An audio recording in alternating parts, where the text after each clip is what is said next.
welcome and good evening. Thank you for being at our regular City Council meeting of June 23, 2026.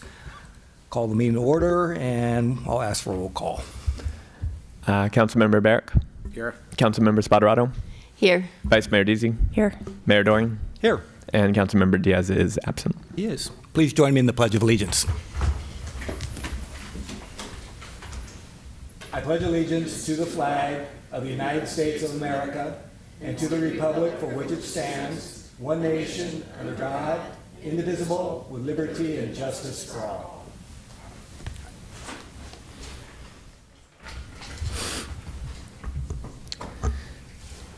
All right, we're on to item 4, adoption of the agenda.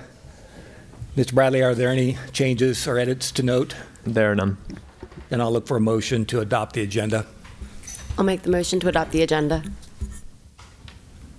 I'll second. Motion and a second. All in favor of adopting the agenda as is, say aye. Aye. Any opposed? None. That motion passes unanimously. On to approval of the minutes. We have minutes from June 9, 2026. Ms. Clerk, any corrections or edits or items to note in the minutes? There are none. I'll look for a motion to approve the minutes from June 9th. Make a motion to approve the June 9th minutes. Thank you for that. Is there a second? Second.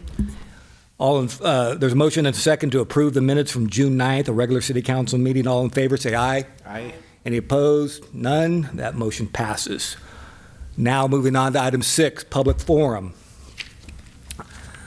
I tend to read this so folks understand what the rules of engagement are in public forum. Members of the public are entitled to speak on matters of municipal concern not on the agenda during public forum. Each person's comment shall be limited to 4 minutes.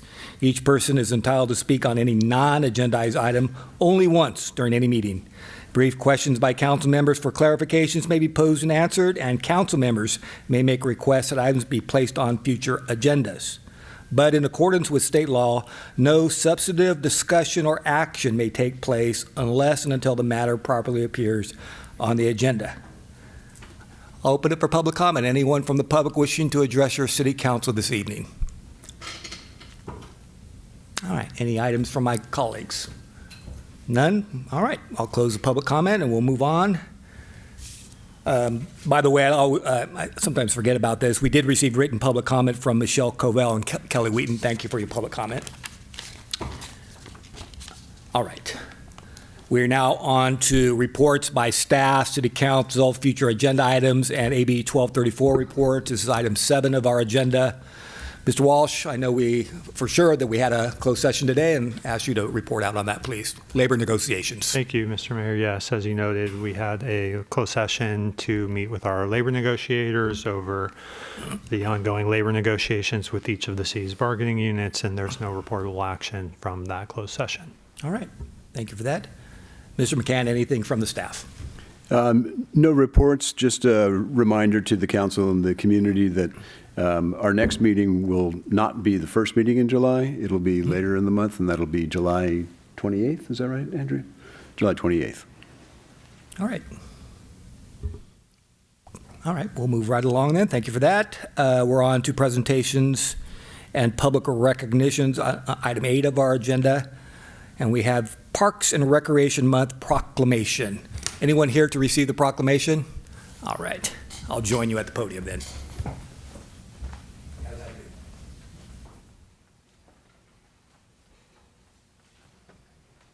Nice to see you. Good to see you, Mayor. All right, let me adjust this podium for the big audience.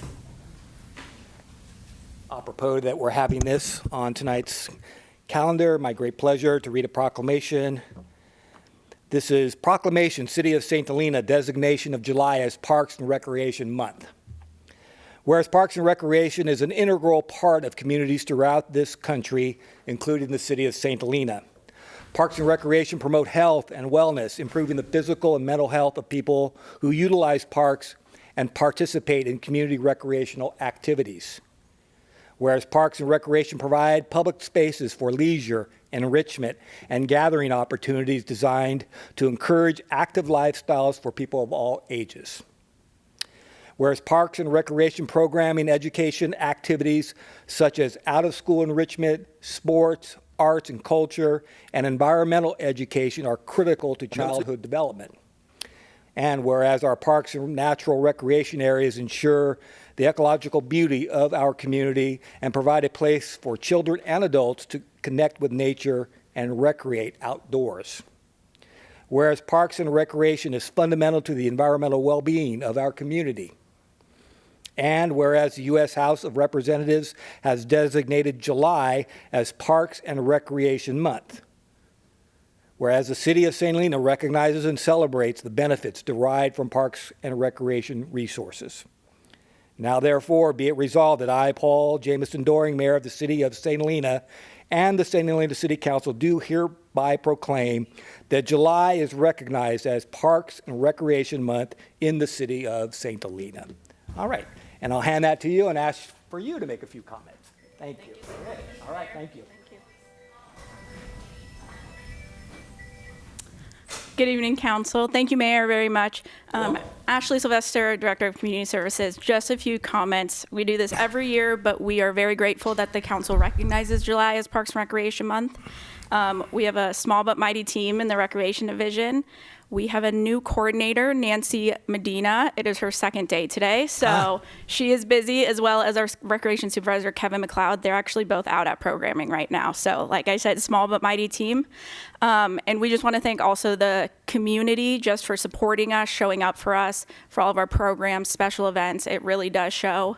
Even during this busy time of summer, as a kind of node to that is we have sold out of 7 of our 10 summer camps for our in-house programming this year. So our team is hard at work. We have a lot of part-time staff that are just dedicated to this, and it makes it easier for us to do our jobs. So thank you, and thank you to the community as well for showing up for us, and we'll continue to do so for you. So thank you, guys. Thank you for all your work.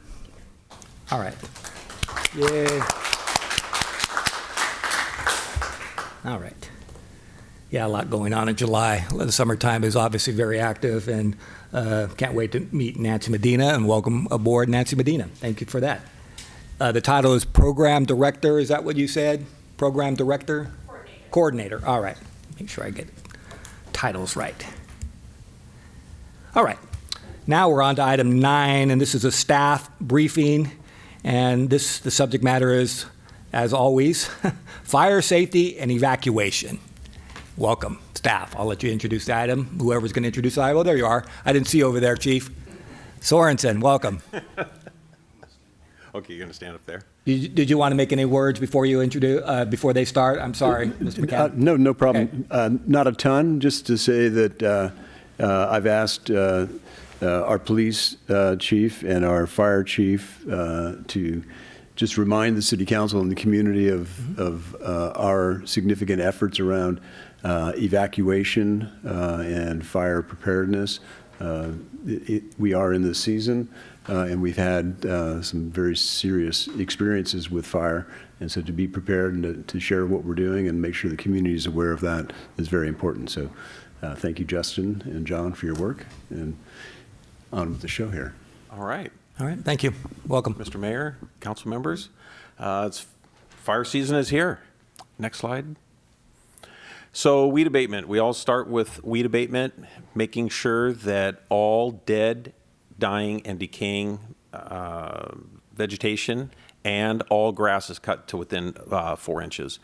We send out ads, social media, public education booth at the farmer's market, and it has worked out pretty well. We have a really good response to weed abatement. Next slide.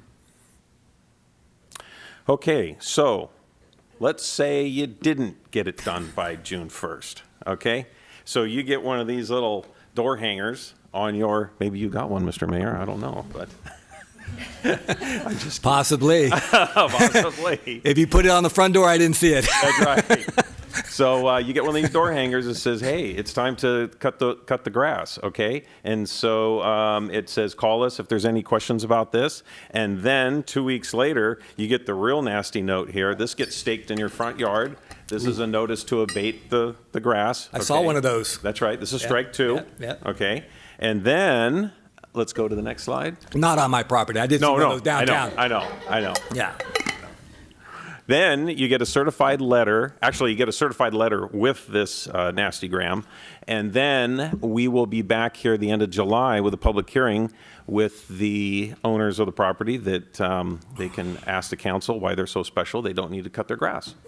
And I've never had to do that. And I think this year is going to be my first one. Because I have some frequent flyers, some repeat offenders, and they're not being that receptive this time. Only one. So I think we're going to be back. Next slide. All right, defensible space. Okay, again, all dead, dying, decaying needs to be removed. You could see the gutters there, full of gutters. You can't see it. You come out of your house, it's up there. That is a big problem. Embercast falls in there. You're going to have an eave fire. Up into the attic it goes. That happened many times during the glass fire. Shrubbery, trees 10 feet away from the eave line of your house is what you want. Grass down to 4 inches. Next slide.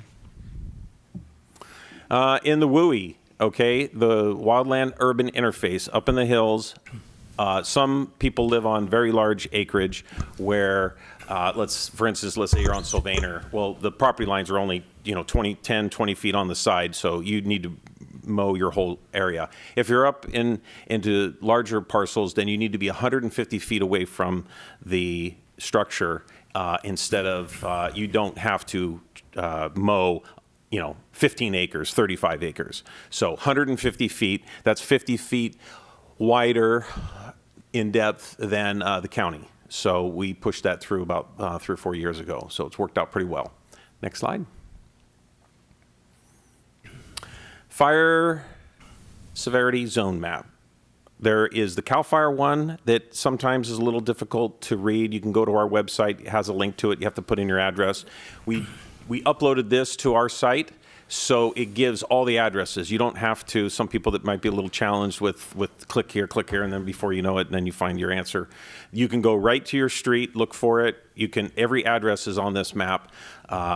So very high is the darker red, and then high is that orange, and then moderate is the kind of the yellow. And those big blocks you see, those are all schools. So Culinary Institute is all the way up there at the top left. And so that's what we're looking at here for this fire severity map. And that's on our website. Next slide. Site evaluations. We will come to your home for free and do a site evaluation if you don't exactly understand how to have defensible space, and we will give you a certificate upon completion. Next slide. Here's the certificate. And this can help, not will help, can help with your insurance if you have this defensible space certificate.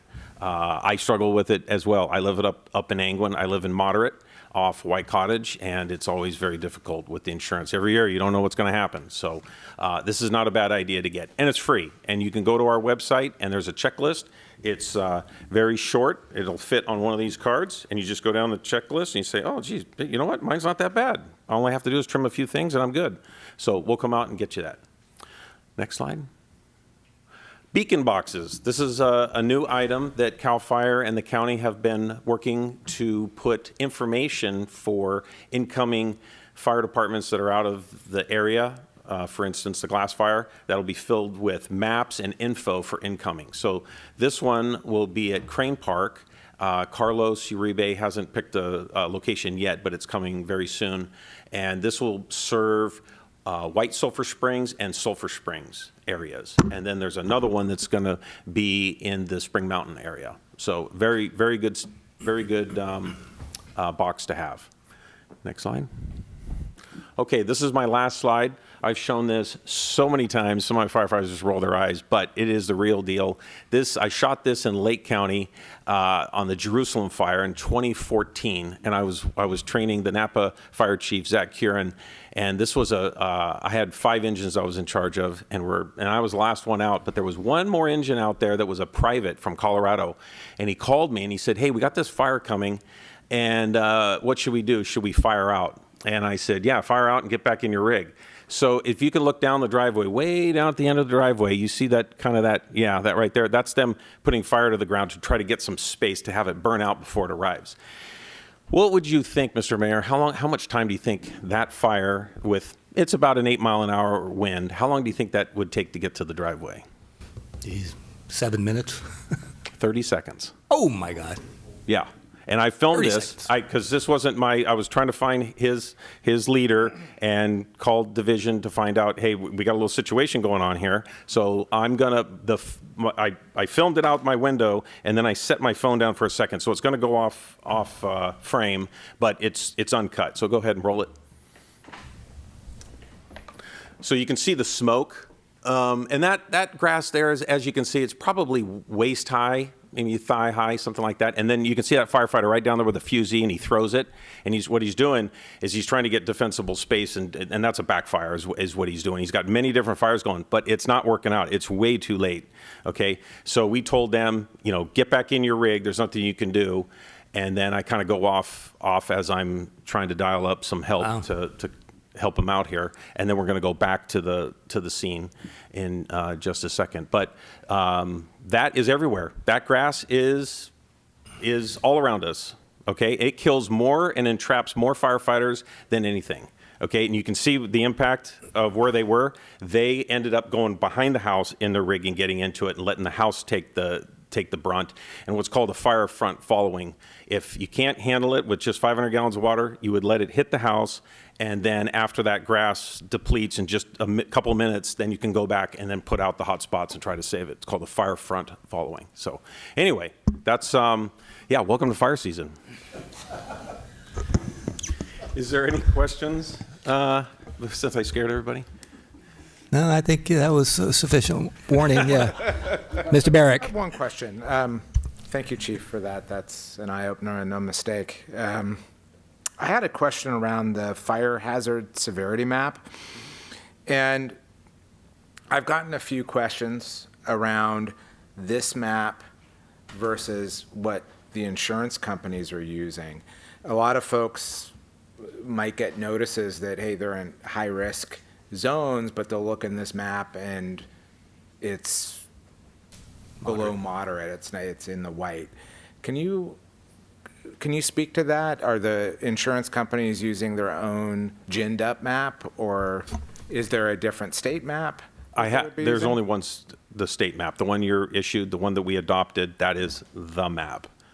So there is another municipality, depends on every fire department, every city has adopted the map. However, one city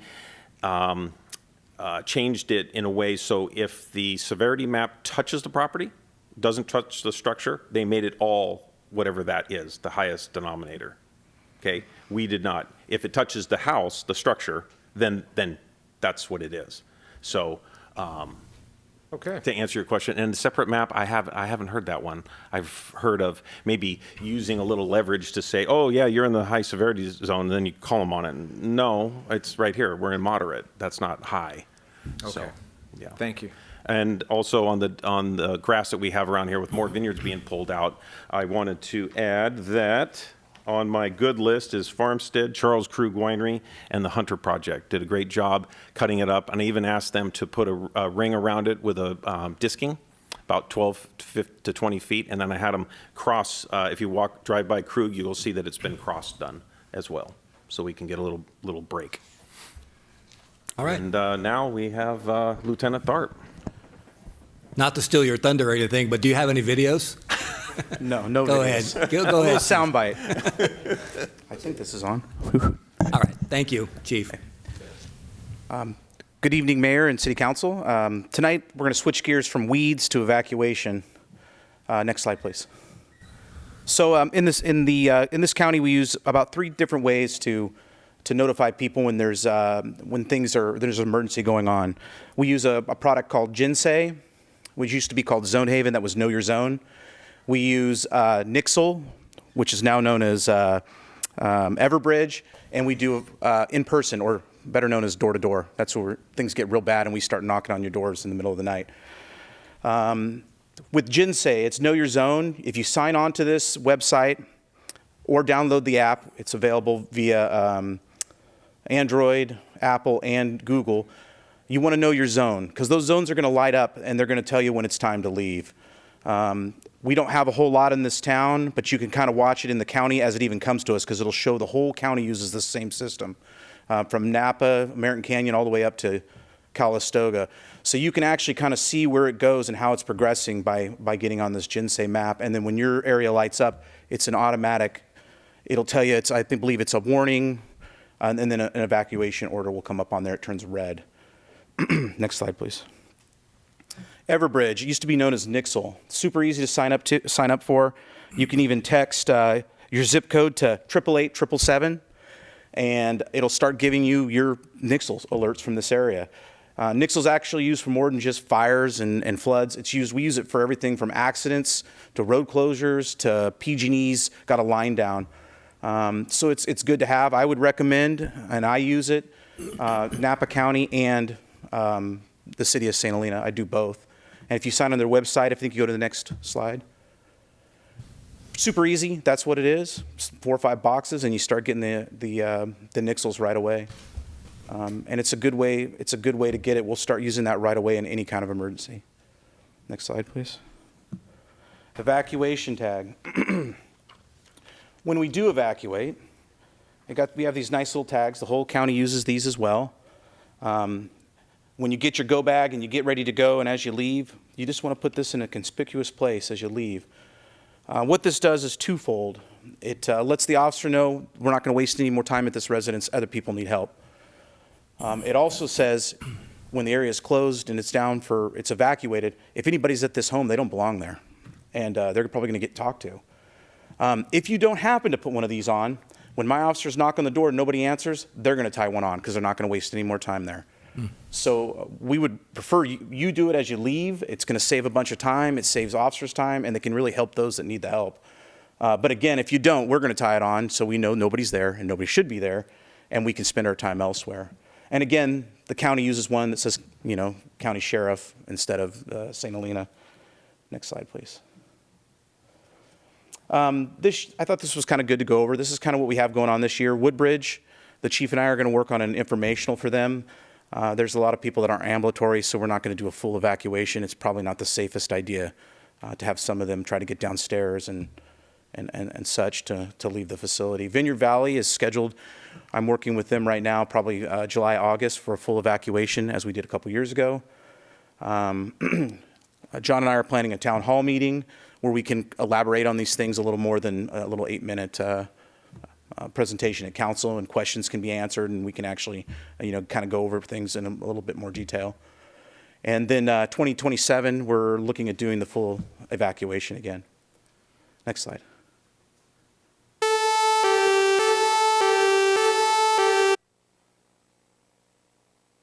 Next slide. Now that was supposed to be on the tag one, so I'm gonna go back. If you do hear that during the time of an emergency, that is the sign to evacuate, to get out of there. I'm not gonna dwell a bunch on this. This is the go bag information. I'm gonna tell you that John brought plenty of it back there to share. If you go to the fire department, we'll give you this list right here in Spanish or English. And it's also got a bunch of nice information inside on different emergency events, floods, fires, PSP, earthquakes. But again, just like John said with weeds or defensible space, if you bring this go bag to either us or the fire department and you want us to take a look at it, we'll look at it and let you know if you need anything else. But it just basically, you need a little bit of everything, a little bit of food, a little bit of water, important documents. Just be ready for the long haul, because these things can go. I mean, we do the same thing. We keep a bottle of water and a couple granola bars, because when these things pop off, we don't eat for 24 hours. The same thing, kind of our own little go bag. So again, I'm not going to dwell on this tonight because we spend more time than we have allotted. But there is information in the back, and you can come to the fire department or the police department. We'll give you a copy of this. Next slide, please. In evacuation, this comes up a lot, is how evacuations are ordered. In fire situations, the fire department makes a recommendation and the police department carries it out. You don't need to wait for the police department to tell you to go. This is a huge thing. And I kind of always tell this story. I have a family and kids and stuff. And during 2017, we had Tubbs Fire and down in Napa, Atlas Fire. And the air was so thick, you almost couldn't breathe. And I looked at my wife and my kids and I said, this is not healthy for us. Go to Sacramento with your mom. And sometimes you just have to use that good common sense and let that hair that's standing up should be your guide and tell you, this isn't right and I shouldn't be here. And that's okay. It's a good time to leave. So if you ever feel safe, evacuate. You don't have to wait for somebody to tell you to leave. If you don't think it's a good situation, nobody's going to fault you for packing your go bag and hitting the road in that situation. In fact, we encourage it. Next slide, please. I think that's it. Yep. Any questions? Any questions, colleagues? Vice Mayor. Thank you for the presentation. I have one question about the evacuation tag, and if no one answers, you will put one up. Do we have a list of people who are immobile and might not be able to make it to that knock on the door? We do. Okay. We do have a list. We keep it at the police department. We check on those people usually first in those areas. We were doing that a lot with PSPs, with durable medical equipment and things. But case in point, I don't believe it was Tubbs Fire. What was the fire that came right around us, John? I'm sorry, I don't remember. Yeah, no, it came right around us here. Glass. Yeah, Glass Fire in 2020, we had buses ready down in Napa County in case we had to evacuate like Silverado Orchards and stuff like that. And that's great. Do you work with Rianda House or anyone, or so people know to get on the list when if they need to? That's a good question. I should look into it. That was something that the prior chief set up, and I just kind of went along with. So I'll find that information out and get it to you. But that is a great idea to work with the Rianda House. Mr. Warner, I think you wanted to do a public comment. I'll open it right now. We don't typically have public comment, but you can go ahead. There's something about insurance that I thought you might want to add to, or anything else. Thank you, and I'll try to be short. But that's fine. This is really in a personal capacity, not an official capacity. But I do want to mention that part of my volunteer activities when I originally came to St. Helena included working with the St. Helena Fire Safe Council. I'm on the board of Napa Firewise. I'm also on the board of COAD, which is the Community Organizations Active in Disaster, which really works with social agencies to coordinate. And I had the pleasure of working with Chief Sorensen and with Lieutenant Tharp on some of our evacuation drills, particularly the ones at Vineyard Valley. I wanted to say that, shout out, we have a great group of experts, professionals here who are there to support us throughout the Okay, your time is up. No, I'm just kidding. No, go ahead. I'm just kidding. I know. But I do want to make a couple points and emphasize drills. And I think it's very valuable for people to go through drills. Anybody who's involved in emergency planning knows you don't just have a plan, you drill the plan. And I'm pleased to say, based on my experience in my other volunteer activities, we've got great emergency plans in Napa County, and the drills are what make the icing on the cake. And so we should encourage everyone to participate in these drills. But then I want to make a follow-up, a caveat that Lieutenant Tharp made.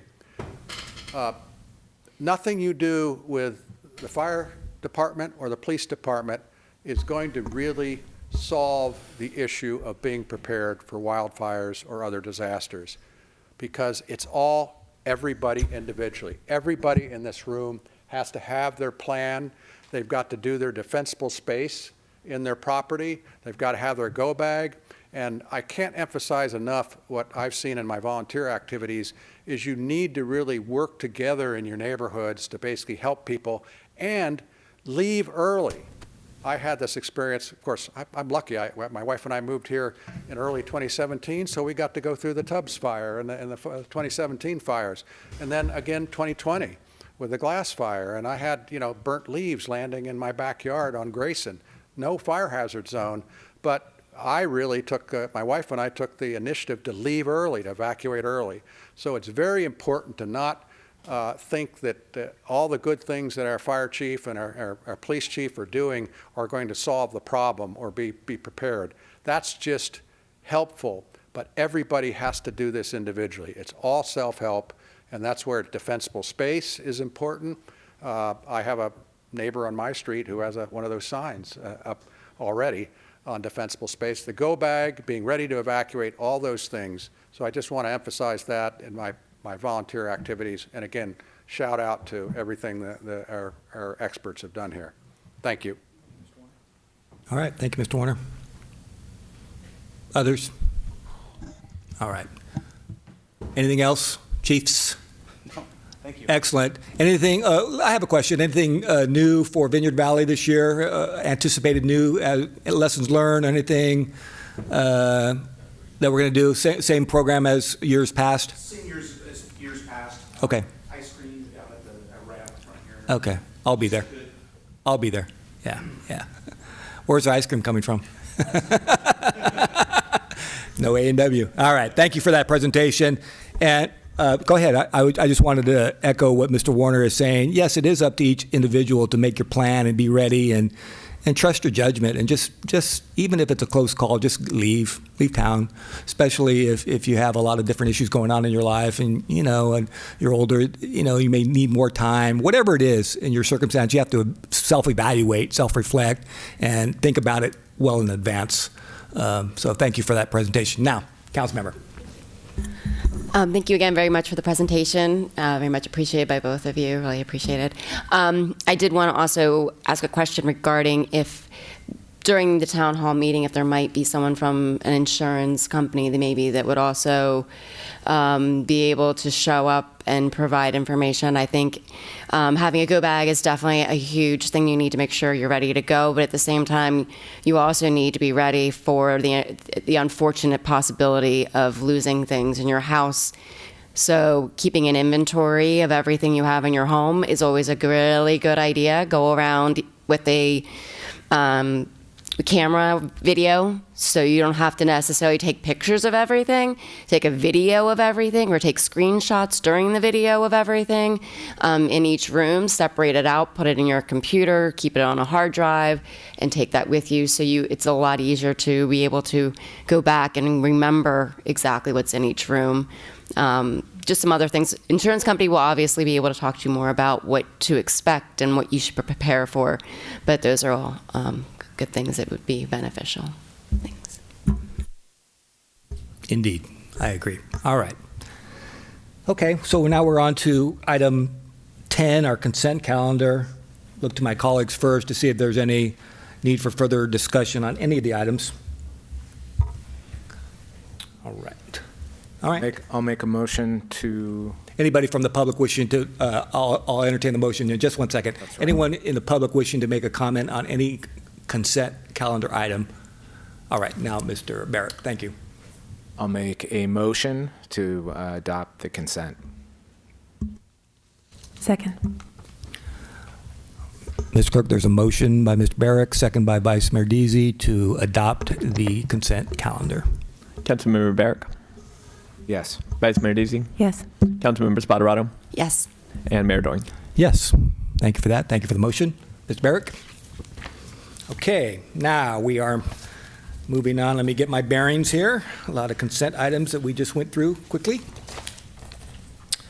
That.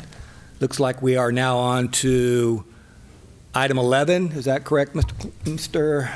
Yes. Clerk? I don't know. I'm so used to saying Madam Clerk, and I'll say Mr. Clerk. Does that sound right? I guess that sounds right. All right, Mr. Clerk. All right, we're on the public hearings. This is a public hearing on vacancies, recruitment, and retention efforts in compliance with Assembly Bill 2561. I'll let you introduce the item, Mr. McCann, if you wish, or we can turn it over directly to your staff. Sure, thank you. Martine Beltran, our finance manager, has been working on this along with Mandy Kellogg, and Martine is here to present the item. Welcome, Mr. Beltran. Good evening, Mayor and City Council members. Good evening, Mayor and City Council members. I am here to report and present on vacancies, recruitments, and retention efforts in relation to Assembly Bill 2561, which requires public agencies to present an annual report on staffing vacancies and recruitment and retention efforts during a public hearing, and this must be held prior to the adoption of the agency's budget. We don't necessarily adopt our budget because it's a biannual budget process, but we still felt that it was good to bring the report forward prior to the beginning of the next fiscal year. Next slide. So today I'm going to go over what AB 2561 is in a summary.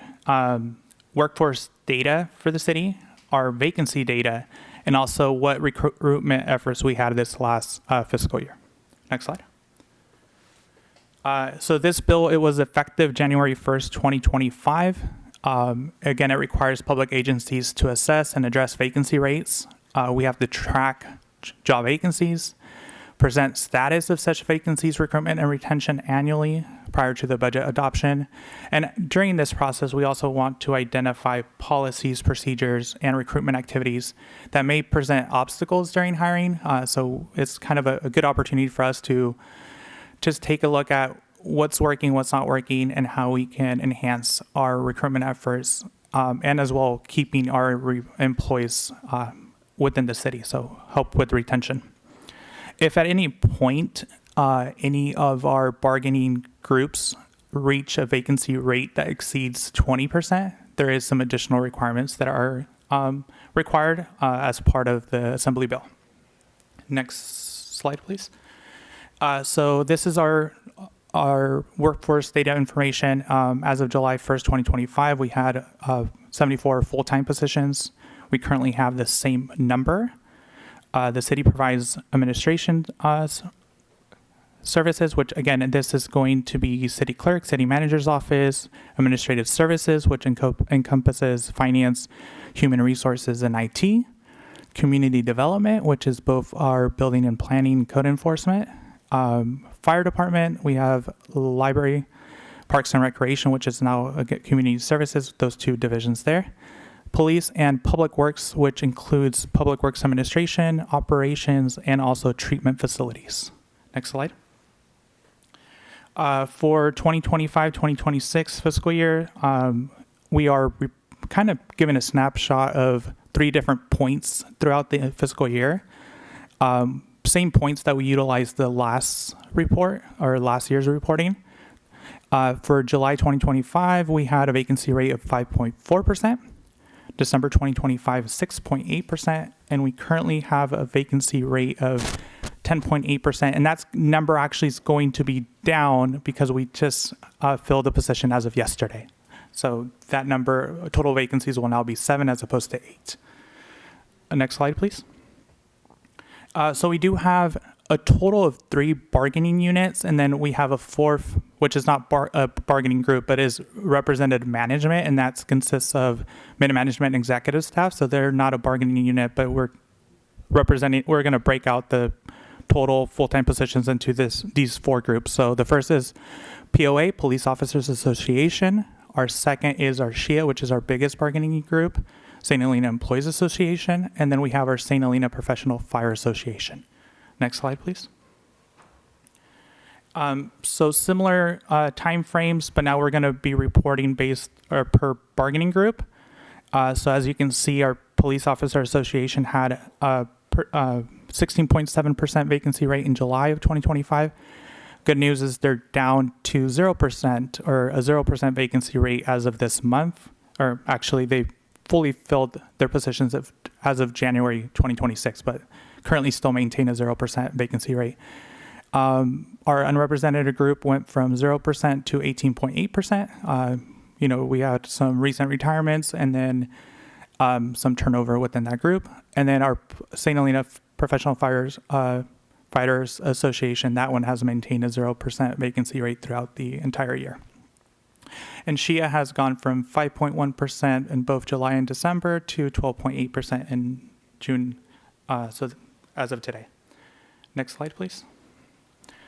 So I'll next be going over our recruitment and retention efforts. Next slide. So in total, we completed 11 recruitments for full-time positions. There are other recruitments that happen throughout the year, but those are for either part-time positions, such as our part-time firefighters, or also extra help for like our parks and recreation programs. So those weren't included in the 11 recruitments completed. We filled a total of 8 positions, And as of today, as I mentioned earlier, we have 7 vacancies, but at the time that the staff report was completed, it was 8. And we currently have 3 active recruitments, which 2 are very near the completing the life cycle of getting someone to fill the position. So really happy to report that those are going well. Next slide, please. Some of the hiring obstacles, and it's very similar year over year, but there's a really competitive job market for specialized positions that is really seen in with our police officers.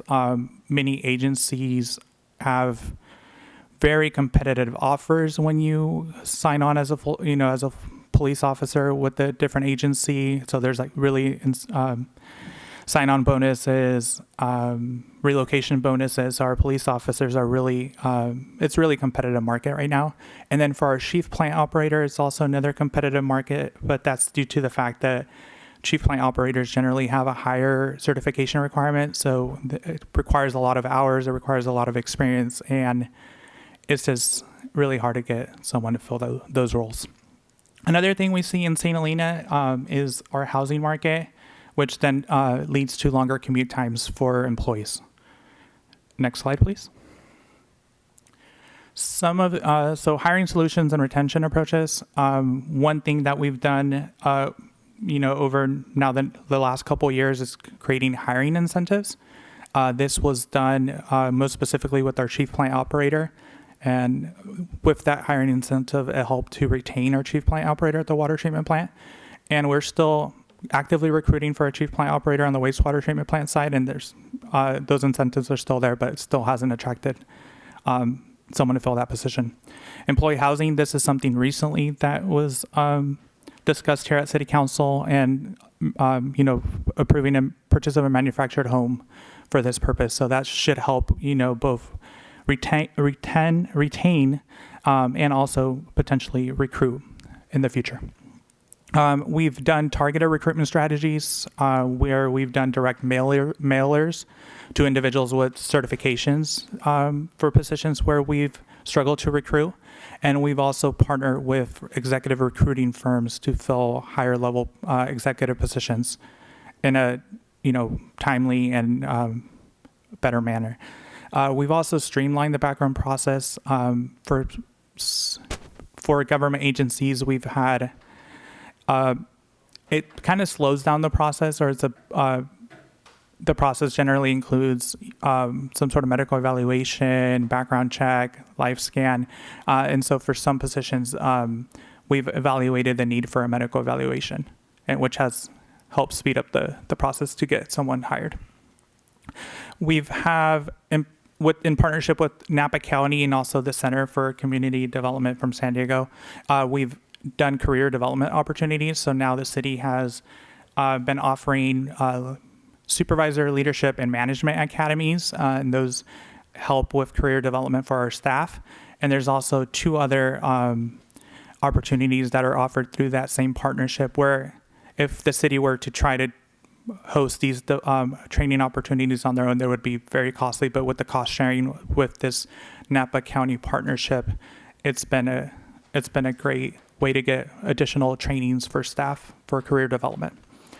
Employee recognition programs and positive work culture. We have implemented an employee of the quarter, which then one of those potential winners would become an employee of the year. And then we have an employee engagement committee made up of staff, which our goal is to provide a positive work culture and improve that to enhance employee retention. Next slide, please. And with that, I am available for any questions. Thank you. Any initial clarifying questions? Just one Please. clarifying question. It's more for the general public. Part-time employees aren't included in that tally, correct? Just full-time? Just full-time employees only. So how many part-time employees do we have? I think the equivalent, and I'll get back with the exact number, but I believe it's an additional 18 or so 18? full-time equivalent. Okay. 18 to 19. Thank you, just for the record. Vice Mayor Deasy. Thank Thank you. Thank you for the report. I had one question. It's the report tells us how many vacancies exist, but I'm not sure if it distinguishes between positions that we intend to fill and positions that maybe are under review, or maybe we have purposefully not filled them. And how do we think about whether those should drop off the list or whether they remain there forever? That is a good question. So the 74 full-time approved positions, that takes into consideration the positions that were agreed to freeze prior to the adoption of the budget. So for example, it won't include the assistants to the city manager or assistant city manager position. It won't include the lead maintenance worker, and then also the city clerk position. But over the year, new vacancies come up. And then our process right now has been to come back to City Council for approval of recruiting, or to open the recruitment process. Yeah, I'm just wondering, does anything ever drop off, or does it stay there, right? Do we have a process for saying, we've not filled this purposefully, it shouldn't be included or on the list? Generally, that would come back to City Council, and it's usually either a reclassification or... It also occurs, so the positions exist, and so they are part of our classification plan. Whether they are budgeted, that's a different question, and so that is a function of the budgeting process. And so once a position exists, it may be filled or not. It's among those in the classification. Then it's a decision, do we need that position at this time? Do we need to fill that? Do we need to perhaps create a new position? And that'll come through in a discussion with council, and then ultimately be part of that budget. I'm sorry, I'm going to keep going on it, but it feels like we're reporting this to the state, and so we're sort of getting these higher numbers where we're purposefully not filling it. And so I'm wondering why we don't talk about, at least, whether they should still be included on that list. Am I missing something? I think there's two things going on here. Vice Mayor brings up a good point. One is reporting to the state, right, which is a requirement that we're fulfilling. The other is how we're looking at it. I'm sure the rest of us are looking at it. I'm looking at it as, hey, is that a vacancy rate that is out of bounds where there needs to be special attention for hiring, right? So if you have, say, an IT department and you've got a 20% vacancy rate, that might be, high, but for the Bay Area, in government, it's accepted, versus another department at 20% where it's a fire alarm and something might be wrong there, whether it's management, whatever that is. I'm not sure of these vacancy rates from our vice mayor's perspective, and mine, I share her view, is it's hard to know which is which if we're including frozen positions, right? Because it wags the dog a little bit. Those could be two different Let me things. just intervene here. I haven't even opened the public hearing yet, so I typically will just ask for clarifying questions, and we're there. Now we're getting a little bit beyond that. Let me take the moment we'll get back to this item for sure to get a full discussion, but I want to make sure because this is a public hearing, I'll open the public hearing and invite public comment. Is there anybody wishing to comment on this particular issue? We haven't really gotten into a whole lot of it. Good discussion, but I wanted to wait a little bit until I hear from the public. Please. And I saw that hand and the movement toward the podium. Welcome. Greetings, everyone. Thank you, Council, Mayor, Vice Mayor, everybody. Deanna Griffin, a resident and also the director of Friends and Foundation that raises funds to benefit the public library. And there is a position in the public library that has been frozen for quite a very long time. Mm-hmm. And I think that what has just been raised in your more detailed discussion is interesting. The purpose of these numbers and the purpose of this report are very specific. And if we maintain the same practice year over year, you have apples to apples as far as what gets reported to the state. But I'm quite sure we'll be heading into some very difficult conversations in the not too distant future about overhead for operating the entire city. And if this becomes the baseline for discussion of how many vacancies, duration of vacancies, et cetera, and in which department, I just hope that there's some asterisks in some areas, of either about the frozen positions or about to add more data to the tables so that the layperson reader who's following along with the budgeting process and looking at headcounts can have the full scope of information. If all we see is this, it may not be telling the whole story. Thank you very much.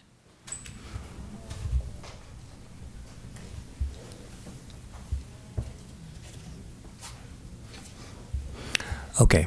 Anyone else wishing to address the council on this particular item? Seeing none, I'm going to close the public hearing and bring it back and continue discussion. Mr. Beltran, on the points that were being made by Mr. Barrick and Ms. Deasy, is there anything else to add on that? And of course, I didn't want to stop Mr. Barrick from continuing on, but go ahead first, Mr. Beltran. Nothing in addition to the only positions that were taken away from the total FTE account were those that were frozen during the budget process, but any positions that have became vacant during the fiscal year, those have to maintain because they were approved through the budget. So those are still the true FTE numbers for the fiscal year. All right. Does that answer it? Okay. Anything else to add there, Mr. McCann? I don't think so, unless there are further questions. I don't think so. I do think it's a good point that, we tend to just sort of continue on with things. And I think we do tend to look at positions during the budget season, and we don't often eliminate them. I don't think we have a culture or pattern, a practice of just eliminating. But that may be something that we would have to look at going forward, given the constraints we have. Sure, Mr. McCann. Yeah, sure. So depends on what you mean by eliminating, but to rescind, to remove a classification happens from time to time. It may become something that's obsolete or redundant or just flat out of date. And so we might reclassify or create a new job description, and that would become something that would be in the classification. Again, when we go through that budgeting process, we lay out the needs for the various departments and the existing staffing, and the council will adopt a budget, and that budget becomes the blueprint for the staffing. So that's where these full-time equivalents come from. The law has a variety of uses, but one of them relates to labor practices, and so there's an interest from labor to ensure that vacant positions are filled. Those are the jobs for those folks that they represent. And if a city fails to fill those within a timely fashion, there's an avenue for them to file a complaint about that. Also, if one moves into consultant work to backfill or to replace full-time equivalents, there's a labor issue that can arise there. And sometimes you can also have an argument around part-time employees supplanting the work of full-time employees. So there's a variety of things that go into it.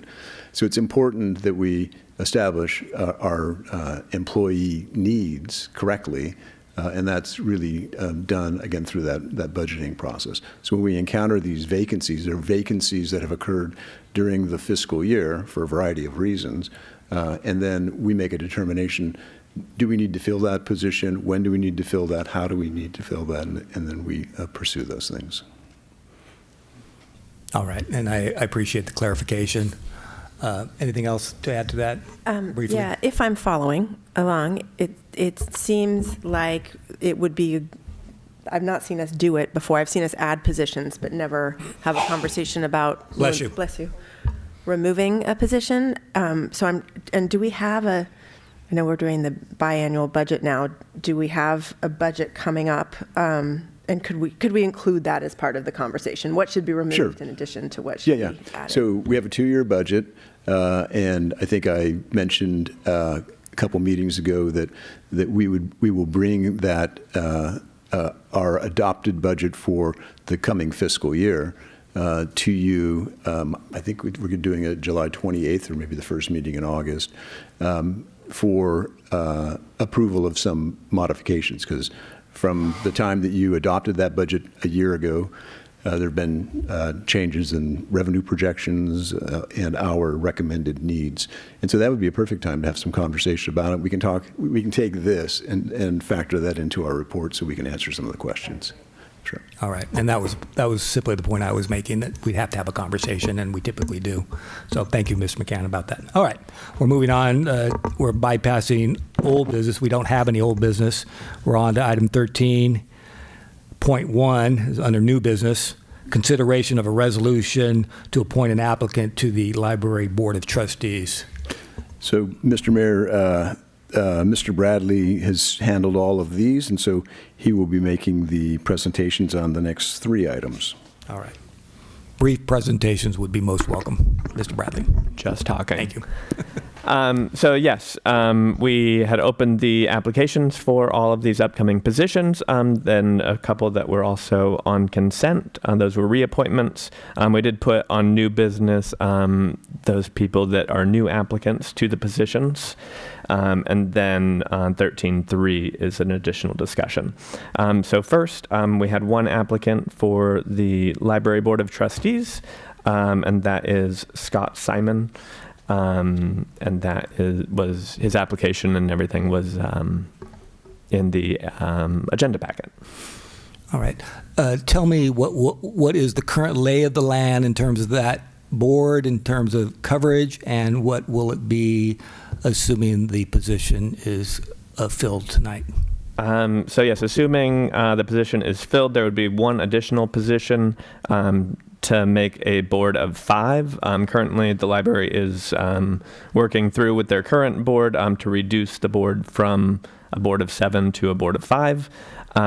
So appointing Mr. Simon today would give them 4 members with potential of 1 opening for that board of 5, or if they kept a board of 7, they would then need additional people as well. All right, but we're not at the 7 yet, so we're still 1 short. All right, I didn't quite understand that, and thank you for the clarification. Any initial questions before I open public comment? I'll open it for public comment on this appointment to the Library Board of Trustees. And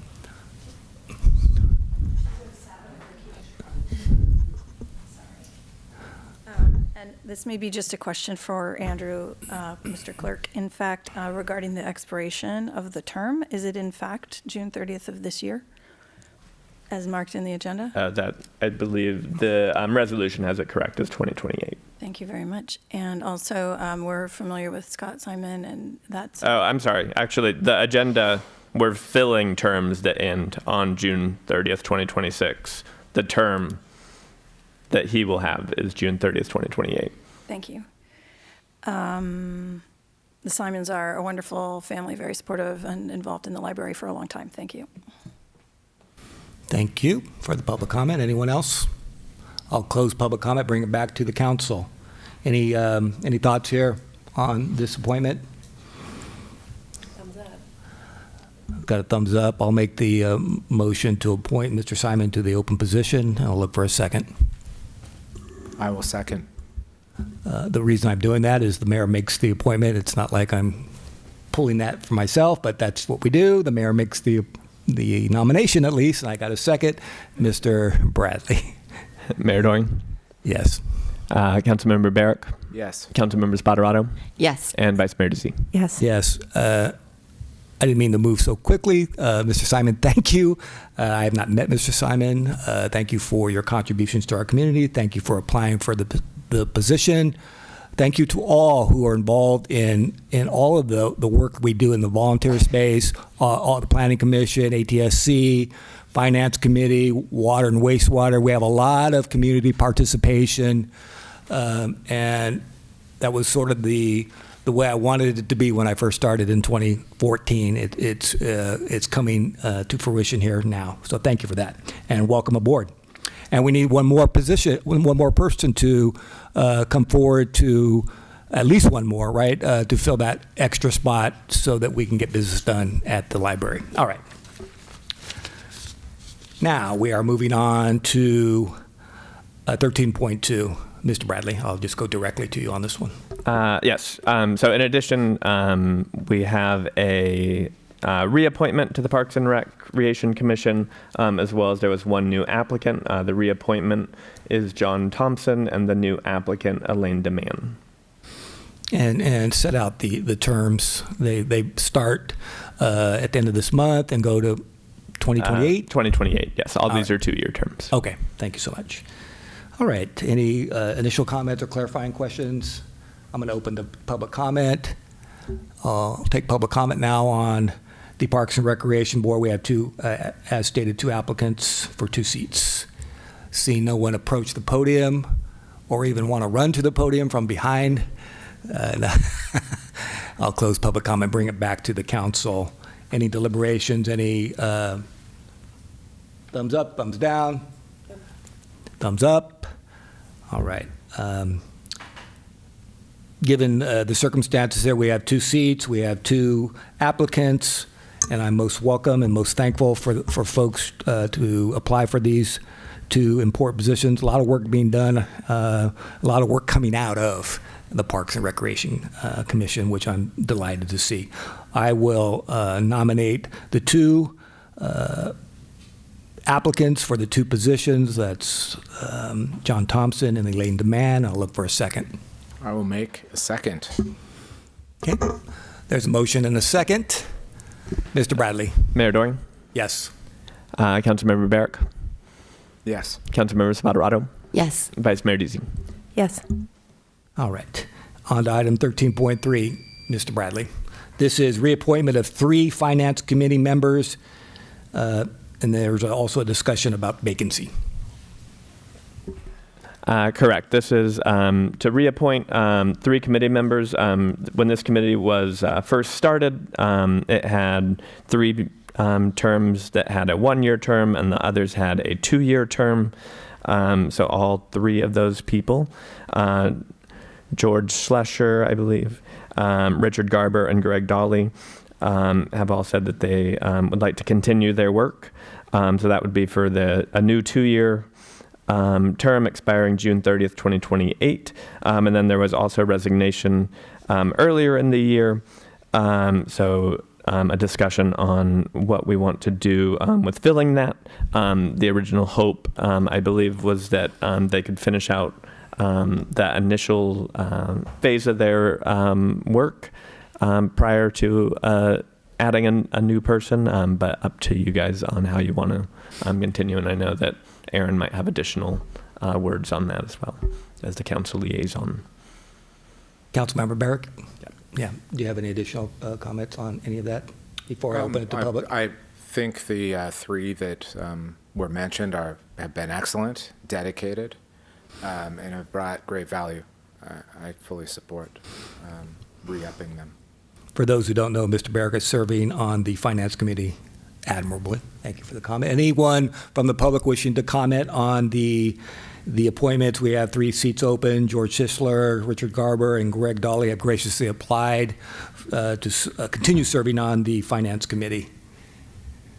I'll make a nomination to appoint those 3 and look for a second. I will second. Motion, and there's a motion, nomination, and a second. Mr. Bradley? Mayor Doring, Yes. Councilmember Barrick, Yes. Vice Mayor Deasy, Yes. and Councilmember Spatarato. Yes. Okay, thank you for those And then, appointments. Mr. Mayor, on that matter, there is a vacant position on that committee as well. It has, as Mr. Bradley mentioned, been vacant since the resignation. And if the council has any desire to fill that position, we can pursue advertising for that. I think there's been thinking on the committee that they're sort of well into their particular project and coming to the end, and we expect that will be delivered soon. So I think the timing is not great to add a new person, and I think my own recommendation would be that we leave that position vacant until we get this work done and then determine what the future might be for the Finance Committee. Any contrary thoughts on that? Or any thoughts on that, I should say, Yeah, sorry. not contrary. I recognize that someone new would have a lot of catching up to do, and it could slow things down at a time when we need to move forward. But I would be interested in, okay, what is that point when we say, okay, we've gotten as far as we have, and maybe appoint someone else, which I think would make it an odd number. And it's always, I do think it's nice to get new blood in there periodically, but not to mess anything up. All right. I'm in favor of the status quo at this point. Anyone else? I mean, I agree with that. agreement. Have we set a timeline for this committee? When does it does it have a time to complete its work, or is it sort of ongoing by the ordinance or the resolution that we passed? Do you recall, Mr. Bradley? I don't recall. I guess that would help me. I believe it's ongoing. It is ongoing. Yeah, Okay. my understanding is it's not an ad hoc committee. It doesn't have a sunset. Okay. It serves at the desire All right. of the council, and so it would seem like a perfect milestone is when their report is presented to council. Then I think we talk about what further charge the council may have for the group. Yeah, and I think I'll look to the finance committee itself to determine for itself the needs it has and sharing the burden of a lot of the work that's being done. And I recognize some are more involved than others on the committee as in life. So we'll just we'll take it as it comes. But good points. All right. I think I opened it for public comment. Didn't see any. I'll close it for public comment. Have we achieved our goal there, Mr. Bradley? I don't. Yes, I just also wanted to mention the Active Transportation Sustainability Committee. They do have one additional term that expires June 2027 open that we have not received an application to fill. And they also have 2 alternate positions that will expire June 2028. All right. Thank you for that. Continue to apply, public. All right. Let's take a 10-minute break, and then we'll come back at quarter after, and then we'll finish out on 13.4. Thanks. All right, we're back on. We're going to get started. I know we're, Mr. Bradley, 1 minute early, but looks like folks are ready to go. Okay, let me take a moment to close this door here, and then just trying to get a little fresh air in here during the break. All right. Thank you, Mr. McCann. We're on to item 13.4. I'll give Mr. McCann a second to get back into his seat, and we'll go from there. This is entitled Qualification of Initiative Measure Proposing to Amend the City's Municipal Code to Codify by Ordinance the, quote, St. Helena Trails and Open Space Plan, Walking Routes, Trails, and Publicly Accessible Open Space Report. And I'll turn to Mr. McCann to introduce the item, and then we'll let either Mr. Bradley or Mr. Walsh give a staff report, or both. Excellent. Thanks. Thank you, Mr. Mayor. Your reading of the description was perfect. So we all know what item we're on. I'll have to say this is, for me, an unusual item. I've dealt with a variety of things over the years, but an initiative, I think this might be the first one that I've encountered. We've had a referendum here in St. Helena, and now we have an initiative. I have to say this is a very exciting proposal, albeit unusual. I think the proposal to bring forward this trails and open space plan will bring significant benefit to the community. I think that the ideas in the plan meld very well with the attributes and values of St. Helena, and the plan ultimately will help to guide the establishment and the improvement of walking routes all throughout the community. Staff supports the proposal, and we recommend that you adopt the ordinance tonight. Not that we go forward to an election, not that we do further study, but rather that you adopt the ordinance this evening. I'd like to congratulate the principals involved in this, Linda George Brown, Sandra McCorkle, and David Knutson. They've done a yeoman's job in regular grassroots efforts to bring forward this idea to the community and ultimately to the City Council. I'm sure, I haven't been involved, but I'm sure there are many, many others who supported that effort, so I thank them and congratulate them for their good work. I'll let them provide their own story, so I'm not going to run through the document. I know that Mr. Knutson has a slideshow with a dozen or so slides, so I'll let him do that. We've received a ton of comments on this, some 36 comments.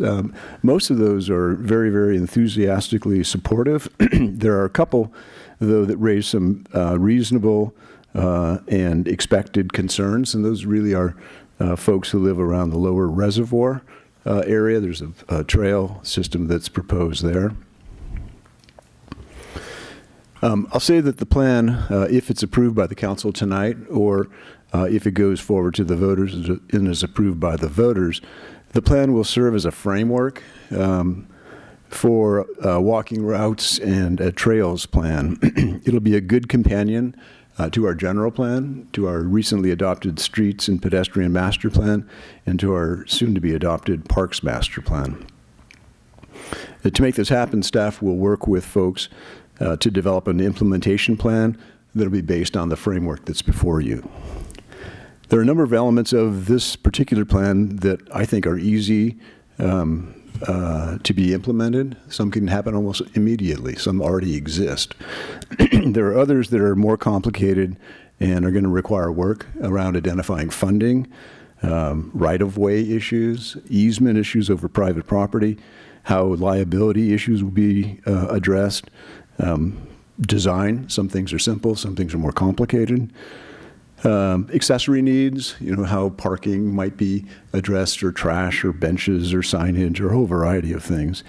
Certainly, we'll need to get neighborhood input on some of the projects. Actually, all will be subject to that, but some will require more care. Some of the concerns that we've heard expressed in the communications need to be addressed. We need to talk with folks and let them have their say and respect those concerns and make sure that we can design things that can address those things and mitigate potential impacts.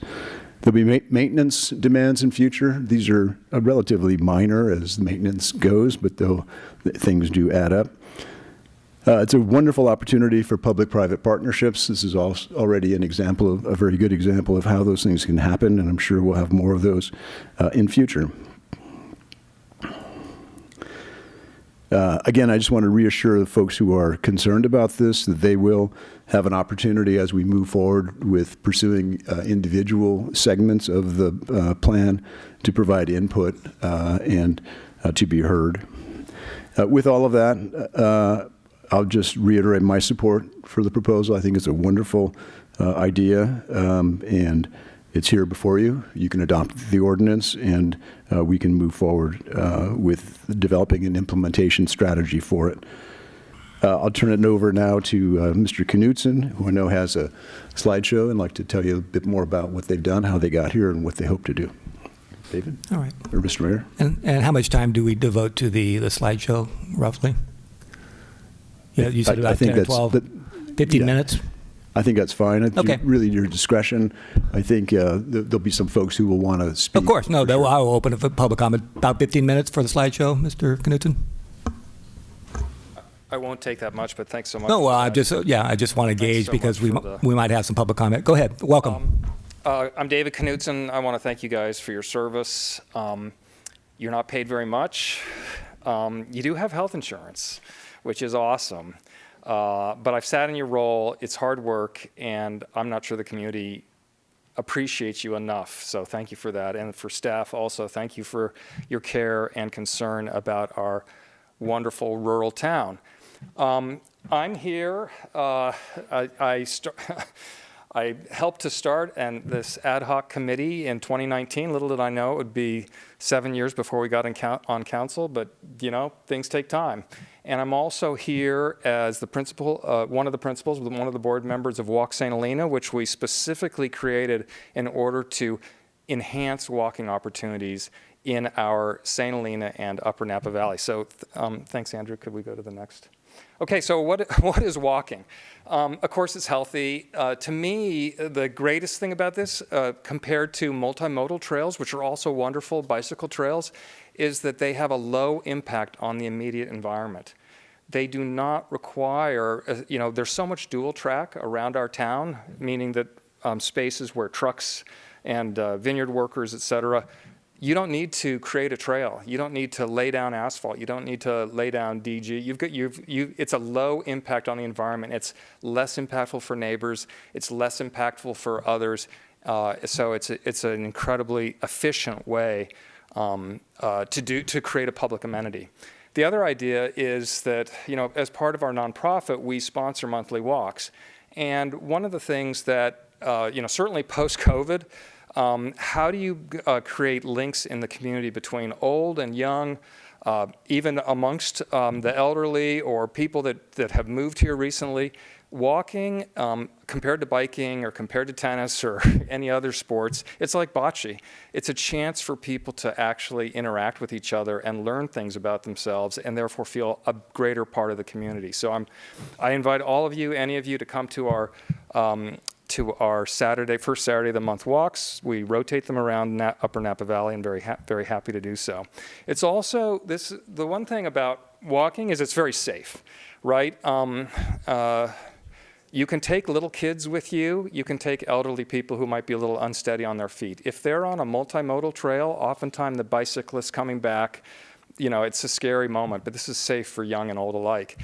And the other aspect of this passive recreation is that you don't need specialized equipment. So it's available for moderate income people, higher income people, lower. It's a great equalizer. Everybody has 2 feet. Everybody has 2 legs. Well, most everybody, not everybody, unfortunately. But we even have people that are being pushed, right? So we attract all types to our walks, which is fantastic. And so I think the community aspect is a key component. Andrew, the next one, please. So this is a great town, and when we moved here 20 years ago, I was so thrilled to live in St. Helena and Upper Napa Valley, but I came from the city, and Marin and Sonoma and San Francisco itself had so many walking opportunities, and I came here and I felt bereft. I felt imprisoned by vineyards, and people were like, oh, don't worry, you can walk through the vineyards. Well, I didn't know who the vineyard owners were, and I didn't know if I was allowed to, and the first person I asked, because I was very curious, I got to know the gardens, and I was like, oh, it'd be fun to hike someday up to the ridge, right? And so I asked David Garden Jr., I said, hey, can I walk on your property? And he said, no, actually, because they had some people illegally walking on their land who'd injured themselves and then sued them. And so suddenly this becomes a scary thing, right? And so first of all, Upper Napa Valley and St. Helena, traditionally, we haven't had that much open space access. And so therefore, there were fewer walking opportunities compared to other locales. And because of our underinvestment, we didn't have to in the old days. In the old days, people could run around and be in the vineyards and it didn't matter. But because of our underinvestment, there's less public amenities for locals and for visitors. And so we're catching up. And I want to, things are changing. And I want to shout out to the Land Trust, the Regional Park and Open Space District, the opening at Hennessy and Moore Creek Park, the work up in Angwin. I mean, these things are incredible. And they've really changed the face of public access and also demonstrated for us in St. Helena what we can do. We're already doing open space. We've allowed people in Watershed, and guess what? It's worked out great. And then I have to give to the State Parks, the Napa Valley State Parks Association with BOTHE. Those trails can be challenging, but I know they've got a plan to make them easier. The Vine Trail, of course, who can't support that multimodal effort, and Sustainable St. Helena, which is focused on the community forest. Okay, next one. Okay, so this is a picture of Anthony McKelly, well-known local, who was kind enough to take me on his property. And this is a great example of why we started this ad hoc subcommittee. Is the Parks and Rec Commission in January of 2019 said, we've got the general plan and we've got the pedestrian plan and we're doing the housing element, and it has all these walking and pedestrian components. Right? It's about how do you protect pathways? How do you expand them? How do you enhance this legacy in the future? And they're great platitudes, but we didn't see on the Parks and Rec Commission, and I was on council at the time, we didn't see actual efforts to move that forward. And so we wanted to create, really, how do we create a world-class rural walking town? And that was, if you read the pedestrian plan and the general plan, they're awesome, right? They're incredible documents that talk about all the things we aspire to as a community, but then the question is, how do you connect it to actually doing things? And that was the intent for the ad hoc subcommittee. Okay, next one. Thanks, Andrew. Okay, so let's talk a little bit about the general plan and the housing elements. Well, I sort of just did, right? So it's in the circulation, community design, open space and conservation, climate change, and the parks and recreation elements. So all these elements have parts of it. And you guys have this presentation. These are just excerpts about our elderly population, how we need pedestrian access for them. The housing element talks about this trail plan and how it's expected to be adopted. These elements are all about how do you create greater connectivity, community, and connection using pedestrian access in St. Helena. So I laud the writers of the general plan and the housing element and the pedestrian plan. Let's actually implement them. Okay, next slide, please. Okay, so we started in 2019. All the players are different now on the city council and the city staff, and the picture is back in after COVID, where we all wore masks. I mean, who can remember that, right? That's Rebecca Weeman, Andre Pitchley, the head of the Parks and Rec at the time, Michelle Deasy, your vice mayor, Richard Seiferheld, and Pam Smithers. The staff sponsors were Mark Prestwich at the time, who was the city manager until February of 2022. Andre Pitchley, of course, who was the Parks and Rec director until November of 21, and then Maya DeRosa became our new staff liaison from December 21st. The subcommittee members, I want to shout out to Ann Cottrell, who's now our supervisor, of course, Michelle Deasy here, Bob Frescura, myself, Richard Seiferheld, longtime person who cares deeply about the environment here in Upper Napa Valley, Pam Smithers, and Rebecca Weeman. Now, Michelle, myself, Richard, and Pam started what we called the St. Helena Striders, which started these monthly walks, which Walk St. Helena has now taken over.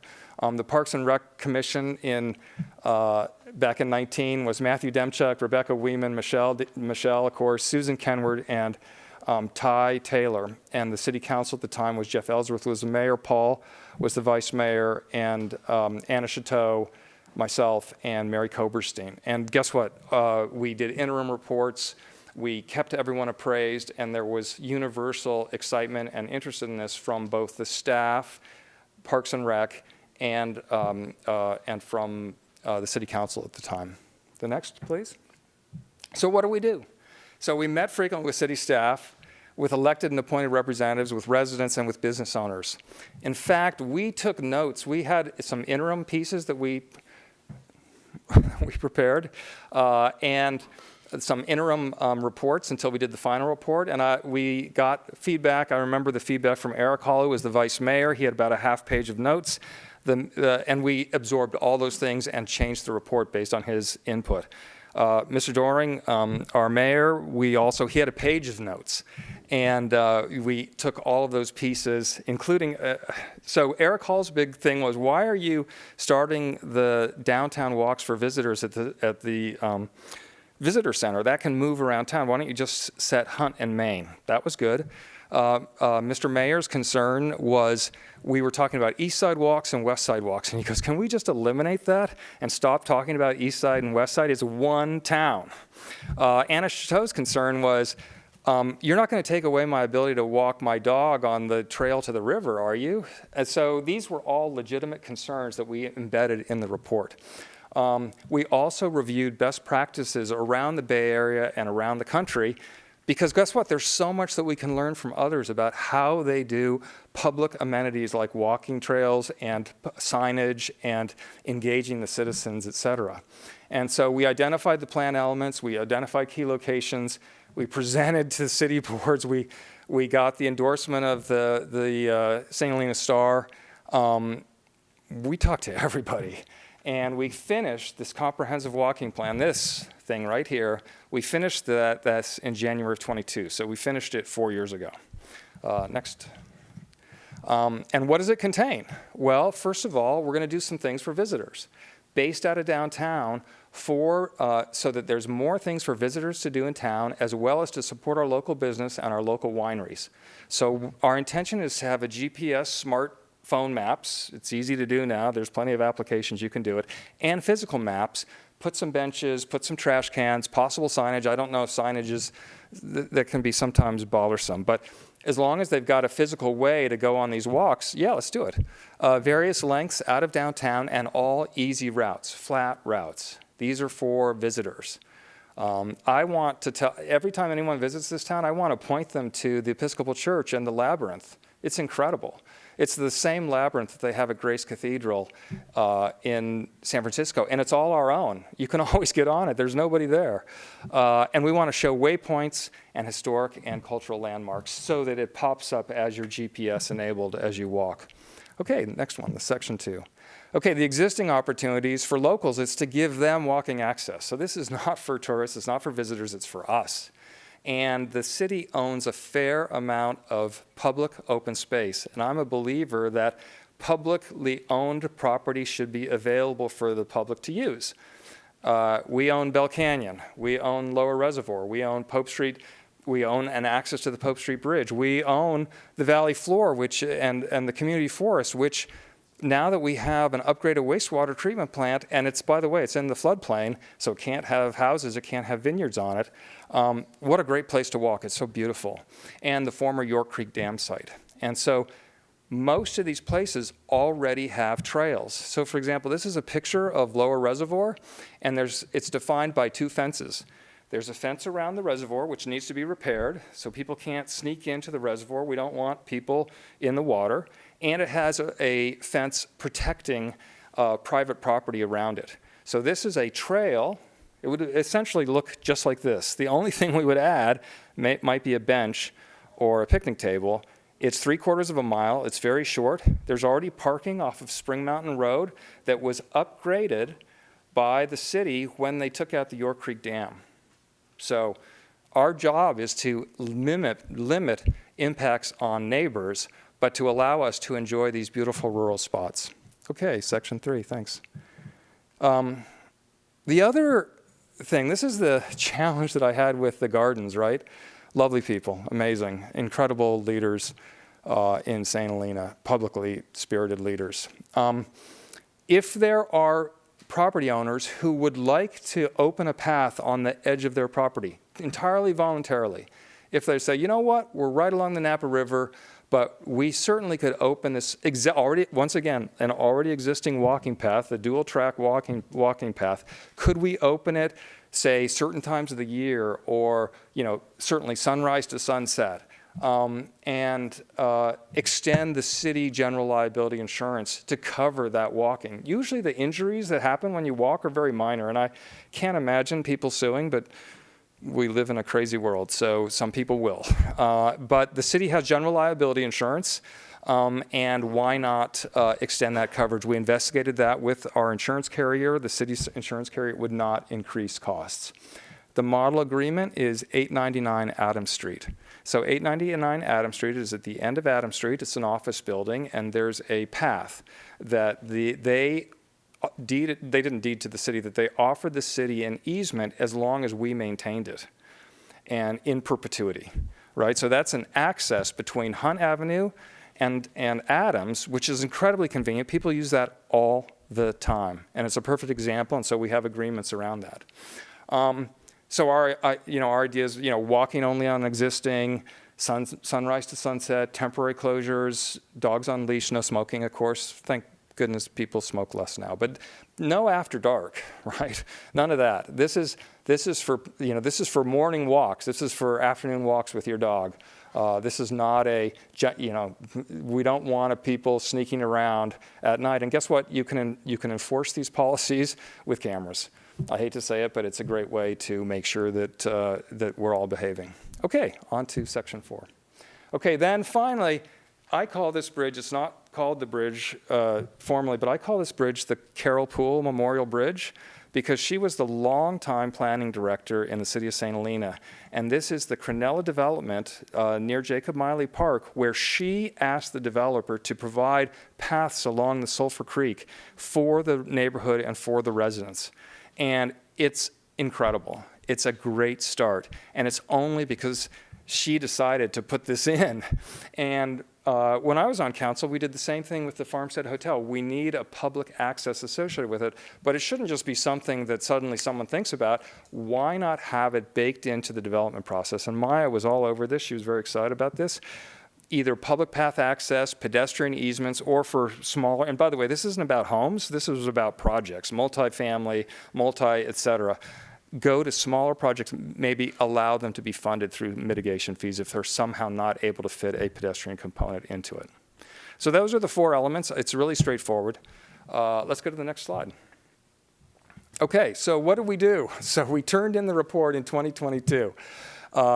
It was this report. This is prettied up. We made this nicer, but it's exactly the same report that the Parks and Rec approved back in November of 2022 with certain enhancements, just because now it's 2026. But all the enhancements, any changes we made are in green. So it's pretty clear what was changed. The Metropolitan Planning Group, I mean, Maya was incredibly, she went through the process. She said, we need to do a CEQA determination. And so this is the only money the city spent on this so far, is that they actually, hired MPG, I think is how they refer to themselves, to do a CEQA determination. She spoke to the county. She notified the Native Americans. So she did all the processes to go through this, and it was determined that no CEQA analysis was required because it was covered by the general plan. The Parks and Rec finally got this in November of 2022, and they passed it. We had a public meeting. Everyone was there, and we passed it 5-0. And then we had a new unbelievable staff turnover. So we brought the new staff up to speed. We took them on walking tours. We conducted planning meetings. And then the former city manager, he actually personally committed to me and to the mayor that we would bring it to Planning Commission and city onto the city agendas the summer of 2023. Well, it never happened. And Paul and I both worked hard. I about every 3 months, I would talk to the city manager, how is this looking? And that was always like, oh, the staff is so busy, staff is so busy. And this went on for 3 years. So that's a long time I know the staff's busy, and I know you guys have other priorities, but it took us forever. And so we came into, if the next slide. So we decided to put the cart in front of the horse. So in 2025, and it had been years and years, I was like, okay, let's start the nonprofit that we were going to do anyway, that was going to help do the public-private partnership. And I was able to recruit kindly Sandy Archibald McCorkle and Linda George Brown. Sandy's an expert in funding and public-private partnerships, and also an esteemed professor. And Linda George Brown, she's volunteered in every part of her life, and she's great at building community. And then me. And then our mission is essentially what you would expect. We want to create a vibrant walking community, and part of that is we've taken on the St. Helena Strider Walks, and our job, I see it as to work with the city to open and maintain existing and new walking opportunities, and to create a safe and wonderful place for visitors and residents to walk. What we did is we updated this so that it looked pretty, right? Because we had a Google Doc before, and so now this is not a Google Doc. It's actually, we got a professional to do it. And then we went through an initiative process so that it would be on the agenda. And my final comment on our former city manager is when I said, hey, I think we're going to do a citizen initiative to get this finally in front of you guys. And he goes, that's the right approach. So I didn't expect I'd ever do an initiative. I mean, we went and got all these signatures. We hired a lawyer. We did all the things the right way. We put a notice in the paper. We did all the things to get here, and we got almost 500 signatures certified by the county. And so guess what? Here we are. Yay, finally a meeting. Okay, next. So what's the implementation? It's a 4-year plan. And you're 22 minutes into it, so wrap up when you can. Yeah. Okay. All right, We're thanks. almost done. Sorry, I thought it'd be much faster. No city funding. We only want your time, your coordination, your design, your tweaks, your oversight, your help. This is a small budget. We want volunteers. We intend to attract money from outside the county to fund this. We're looking at national and regional nonprofit foundation support. We don't want to crowd out any money that's already in Napa Valley. Okay, and the next is, I hope you adopt it. If not, we'll go to the ballot. I want to work with you guys. We want to work with you guys, and we'll continue to fundraise. And there's some easy stuff that we can start on the implementation. And the final slide. Thank you, Andrew, and sorry for overstaying my welcome. This is a Star editorial from 2023.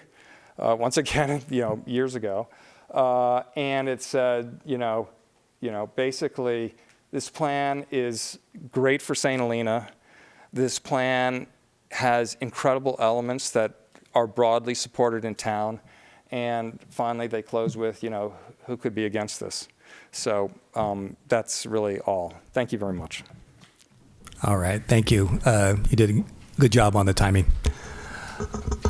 A lot of information in a quick period of time, and good work there. All right, I'm going to open it for public comment. Invite public comment at this time. How many people are wishing to speak, roughly? Okay. 1, 2, 3, 4, 5, 6. All right. I think we have enough time for 4 minutes per speaker, and we can sort of get ourselves together and ready to go, and we'll move forward. I'll just take a Ms. minute. McCorkle, thank you. I'm Sandra McCorkle, and I'm pleased to be part of getting the Walk St. Helena implementation plan before the council this evening. I see a very real path to funding the Walk St. Helena implementation plan with outside dollars. We are already on that path. Walk St. Helena has applied for a Cliff Family Foundation grant, which is a strong fit with our mission because Cliff funds inclusive outdoor access, safe places for healthy outdoor activity and community well-being.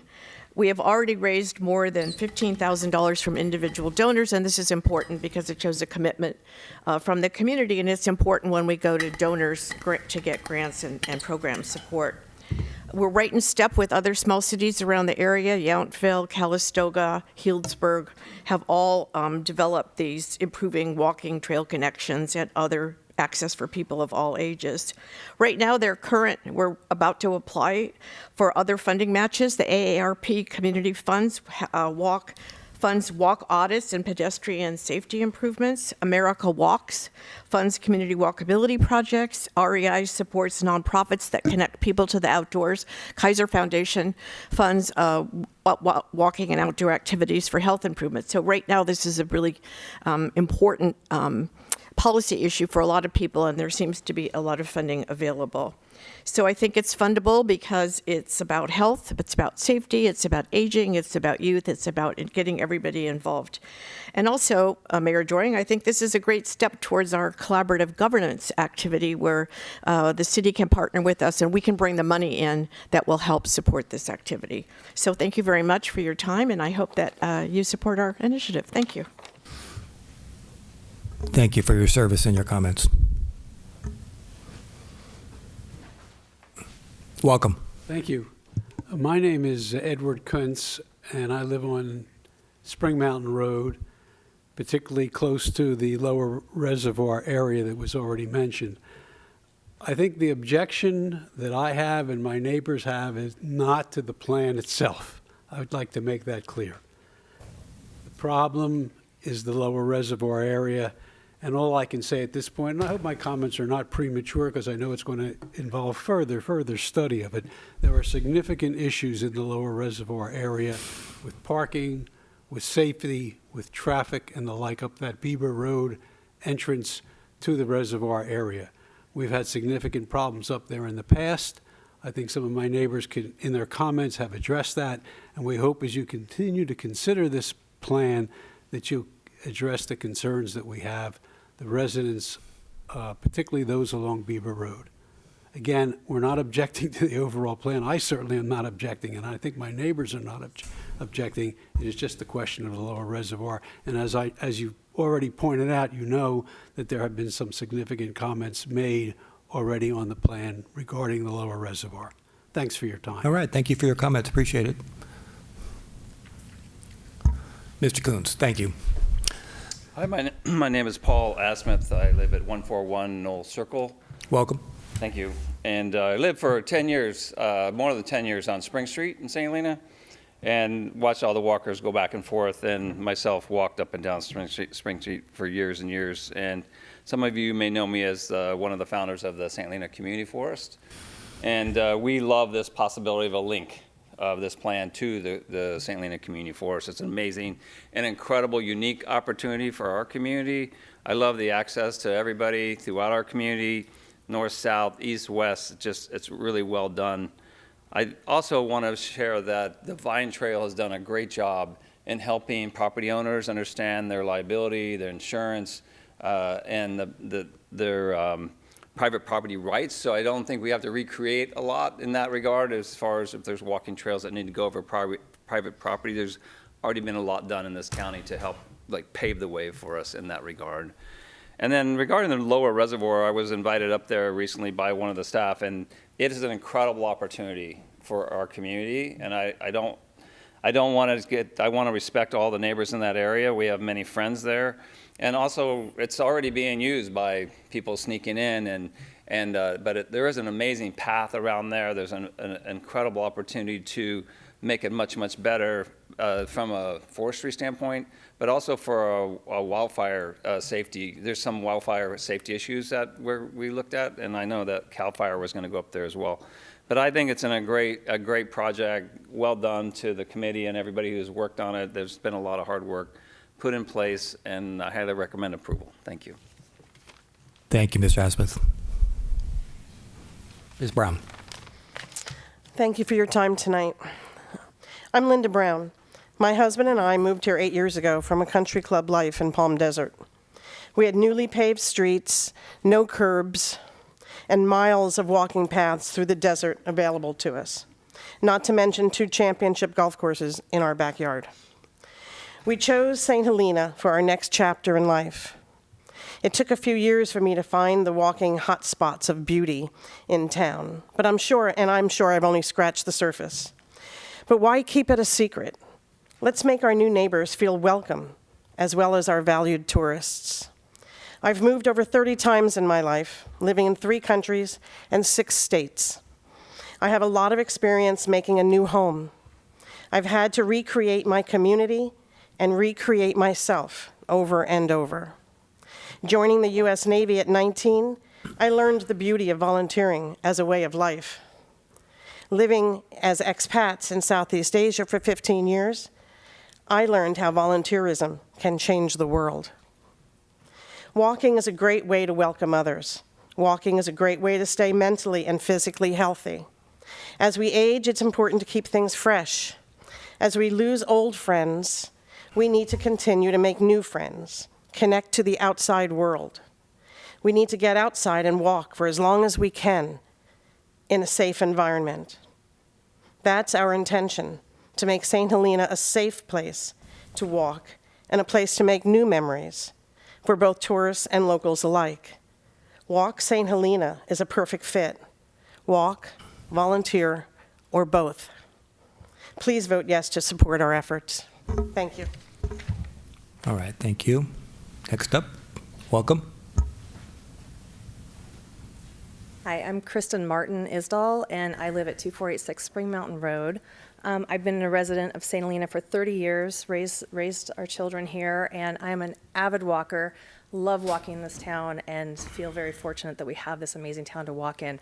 My 87-year-old mother is part of your walking group, and she loves it, and it's such a great opportunity for her to participate in that. And David, I want to thank you for all your hard work on this and for your presentation. And obviously, a lot of work has been put into this, a lot of thought's been put into this with you and your committee, and thank you for that. I don't have any issue with any of this, and I think it's a fabulous thing for our town, with one caveat. The lower reservoir seems to be, for me, the piece of the puzzle that doesn't really fit into this. And one of the words that I keep hearing everybody say tonight is safety. And when it comes to all the other paths that you're talking about are either pretty much existing, pretty much flat, pretty much easily accessible. Pretty much you can drive there and park easily, or walk in town. There's sidewalks, there's trails. The lower reservoir does not have any of that. If we publish as a town that as a place that we can go and walk, people are either going to try and drive there, and the turnout that you talk about, David, is very Please small. direct your comments to the city council. I'm sorry. Thank you. The turnout is very small, and is on the opposite side of Spring Mountain Road on a blind curve. So you can maybe fit a couple cars there, and then what do you have? You're going to have people running across the road to try and get up to the reservoir on a blind curve. I don't walk that road. I'd love to walk that road from my house in town. I don't, because there is no shoulder to walk on. We have York Creek, where we have areas that are actually washing into York Creek. So let's say it is published, someone wants to walk from town to get to the lower reservoir. That's even more of a liability, more of a safety issue. How are we addressing that? And if people are parking and they can't park alongside the road and run across the street, they're going to be parking on Bieber Road, which is a private road, one-lane road that accesses the 11 homes that are up there. And in my opinion, that personally affects me in an emergency, in a wildfire. So to me, that is the piece of this puzzle that doesn't really fit. I say, let's approve this plan, but let's peel off the lower reservoir part of it, because there's way too many logistics involved with it from a safety and liability standpoint for our city that just don't fit into this plan. But it's a great plan. Let's get everybody walking of all ages and get them around our town. I just don't think that the lower reservoir fits into this piece of it. Thank you. All right, thank you for your comments. Welcome. How are you? Hello, everyone. My name is James Decker. I grew up here. I've never actually been to a meeting before. Here you are. Welcome. Not too bad. This proposal is really important to me. Having gone to high school here, been on the cross country team, a lot of these places that David has actually mentioned, I've ran on with my classmates. Some of them were, I guess, restricted areas, but we won't go into that right now. But now that I'm older, I have nieces and nephews, and it's really important to me to be able to take them on walks in town and kind of like have this moment of reflection with them. Just because as a kid I was able to do that, and I want them to be able to do that as they grow up. I think it's super important for kids to be able to go outside, especially now with iPads and all this technology thrown at them. So I think this plan would be able to, open up their world in their way. So I just wanted to make sure that council heard that point of view as well, and I hope you guys approve it. Thank you. All right, thank you. Congratulations on your first meeting. Keep coming. Young people are most invited here, most welcome here, and your comments from all walks of life are always welcome at the City Council. Mr. Decker, thank you. Next. Hello, guys. Thank you for being here tonight. Thanks for the opportunity to talk about this. Lower Reservoir, my wife just spoke about that as well. We did talk about this in depth over the last 6 months when there was a proposed park plan there. I don't know if anybody here was in that. I know a few of you were in the meetings with that. We, as the residents up there, as 11 of us, we tried to express the fact that we have a one-lane road, and we've had some issues with the one-lane road having random cars on it, people coming up there, parking, leaving their cars, jumping over the barbed wire fence, jumping off the tower, all kinds of random stuff like this. So the police know me very well. I'm quite the security guy around there. My neighbors know me really well. And what goes on up there is something that this picture that goes up on the screen doesn't show. It doesn't show that we have high fire danger there all the time. I'm a good friend with John Sorensen. We are always talking about how we can take the weeds down and keep the fire danger down, right? Because we are really in a hotbed of a wildfire. We take care of that road ourselves. I personally, when the trees go down, I'm the one who goes out there and cuts the trees down and opens the road up again. I have great neighbors that want to help, and they send me cards and say, thank you for everything you do. But we're kind of a family up there, and we have to protect our area up there. And it's not just that we don't want public around a beautiful little pond there. The pond is not beautiful all the time. If you go through the years, like when my wife and I first bought up there, that pond went down to 2 feet. It was a cesspool. When you would drive by it, you would smell a nasty stench. So it's not always this wonderful, beautiful pond that everybody comes up and goes, wow, it's just roses and plants and wildflower. It's not.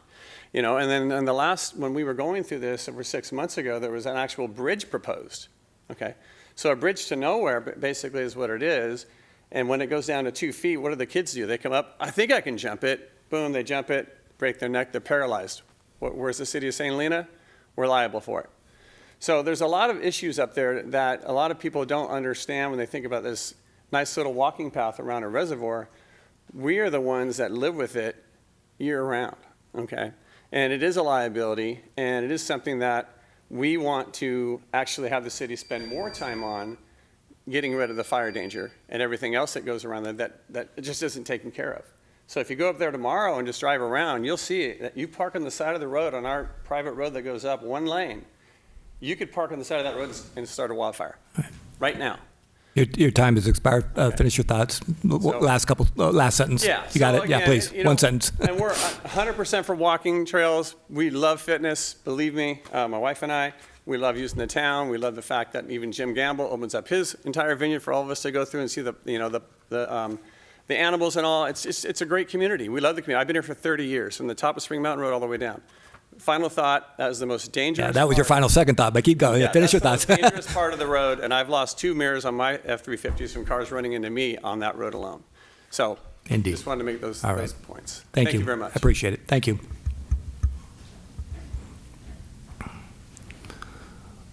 Who's going to do the summation? We're getting down to the end, and there's always someone who likes to wait till the last opportunity to jump up and catch me off guard. This is not Mr. Keneally, how are you? Welcome. I'm great. This is not a summation. It's more of an introduction since this became a new topic for us over the weekend. I live at 2995 Spring Street. Roughly a third of a mile of Sulphur Creek runs through or along our property borders. I'm here to ask a question about one piece of the puzzle, as my predecessor just said, on what's called the Dry Sulphur Creek Crossing. The question is whether or not the action you're going to take today adopts an advisory proposal, an intent, or an agenda to actually do things. And my public comment would vary a little bit based on that, on what the answer to that is. My general comment is that the place contemplated for the dry crossing of Sulphur Creek is an environmentally sensitive spot. It's prime salmon spawning habitat. The abutters have just spent 6 years working with the Napa RCD, with the Department of Fish and Game, and the Army Corps of Engineers on a multi-million-dollar successful project just completed to remove the Sulphur Creek fish ladder. It's a dry creek crossing. For 3 months of the year, it's under roaring water. For 5 months of the year, it's salmon spawning habitat, and the RCD, Fish and Game, and the biologists that work for them don't want people in the stream bed. For 4 months of the year, the stream is bone dry. It's surrounded by chest-high grass and by head-high vegetation for about a half a mile or more. It's 1 cigarette butt away from lighting the whole west side of St. Helena on fire, and nobody right now is responsible for keeping it clear. The other thing is it's the most rural trail in the report, and it poses, sort of more fire risks, more safety risks to walkers because of the nature of the rough creek bed and the access to it, and more safety risk than it's generally worth. So my comment is that I hope you all find a way in adopting the plan overall, which I think is great with a couple of pieces of exceptions, that you find a way for the trickiest pieces to make sure that they get proper prior input and that we don't inherit a situation where 4 years from now somebody says, on June 23rd, 2026, this was all approved, this is what we're doing. We really are open to contributing, but want to make sure that you guys protect us from events going forward without sufficient community input or final review.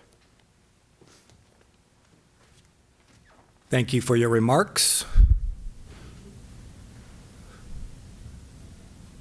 Mr. Seiferheld, welcome. Thank you, and thank you all for your work. My name is Richard Seiferheld. I live at 2020 Birch Avenue. My role here began as a member of the ad hoc committee, working with David, Pam, and the others, mapping some of the routes that we have ended up in this plan. We ground truthed them And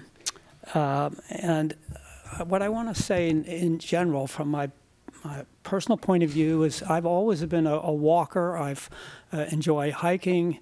And when I first moved to St. Helena in the 1980s, walking was, you could walk anywhere. Maybe nobody asked for permission, nothing was posted. And little by little, I've seen those opportunities be foreclosed, especially on the periphery of town. And so the elements, the plan that would enable, if enacted, for the city to provide liability insurance for some of the potential walks that it might involve private right-of-way is a way to kind of preserve more access for walking. I think about the times that I've traveled in Europe where walking traditions are really deeply engaged, and there's no better way to really learn about a community than to walk around it. And so I really hope that that you opt to adopt the plan as written tonight and preserve those opportunities. I'd also like to comment a little bit about the Sulphur Creek element that is a possible future plan on the Dry Creek crossing. I have been an unpaid employee with the Department of Fish and Wildlife for 15 years, and a lot of my time has been devoted to focusing on Sulphur Creek. I've done stream monitoring for Fish and Wildlife. I've also done stream monitoring for the Resource Conservation District. I've had an opportunity to literally walk Sulphur Creek from the headwaters up in the Marston Ranch all the way to the confluence with the Napa River. 3 years ago, I did a year-long motion-sensitive wildlife camera study of Sulphur Creek to determine how it was being used as a wildlife corridor for through town, both during the wet season and the dry season. It's really quite amazing. That was published in Napa Valley Features a few years ago, if you're interested in reading about that. But with regard to the Dry Creek crossing, when we were considering putting that in, one of my main concerns is the health of the aquatic resources in the creek. And so I've spoken with 5 different fisheries individuals about impact of that crossing. And what is proposed here is not a year-round crossing. It would be a dry season crossing. Certainly if there's water running and it's dangerous, that trail should not be open. But during the dry season, all 5 of them, I'm talking about a PhD biologist, the regional biologist for Fish and Wildlife, stream morphologist, they all said there is no danger or negative impact to fish life in the creek with pedestrian use of that dry crossing. It would need to be developed appropriately to keep people within the city easement, but the danger to wildlife is not really, in my view, something that should be a matter of concern in your considerations. Thank you. Thank you, and thank you for finishing. Others? All right, I'm going to bring it back to the council. I'll close public comment and bring it back for a discussion. Let me ask, first of all, if the staff feels that it needs to respond to any of the items, the more technical in nature or the more process in nature before the council deliberates, or more legal in nature. I'll give you the opportunity now. Sure. Yeah, I think it might help to frame your conversation a little bit. As I said in my introduction, we see this plan as a framework. The ordinance, which we've recommended you adopt, includes language identifying it as a framework, which requires further work to implement the plan. And so I don't know how else to characterize it. It's the starting step.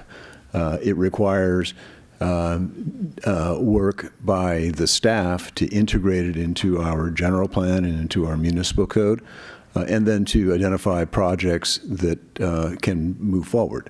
Some of them are simple, as I mentioned, because they already exist. They're roads, and it's just a matter of identifying them.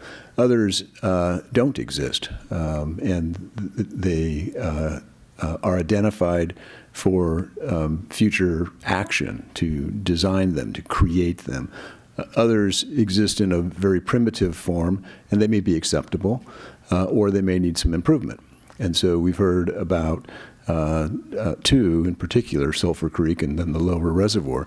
Those clearly are elements of this that will need investigation, evaluation, public input to determine the appropriate design, the appropriate elements that need to be there to have a public trail on them. And so the plan is a bit of both things, concept, framework, and then also some actionable items.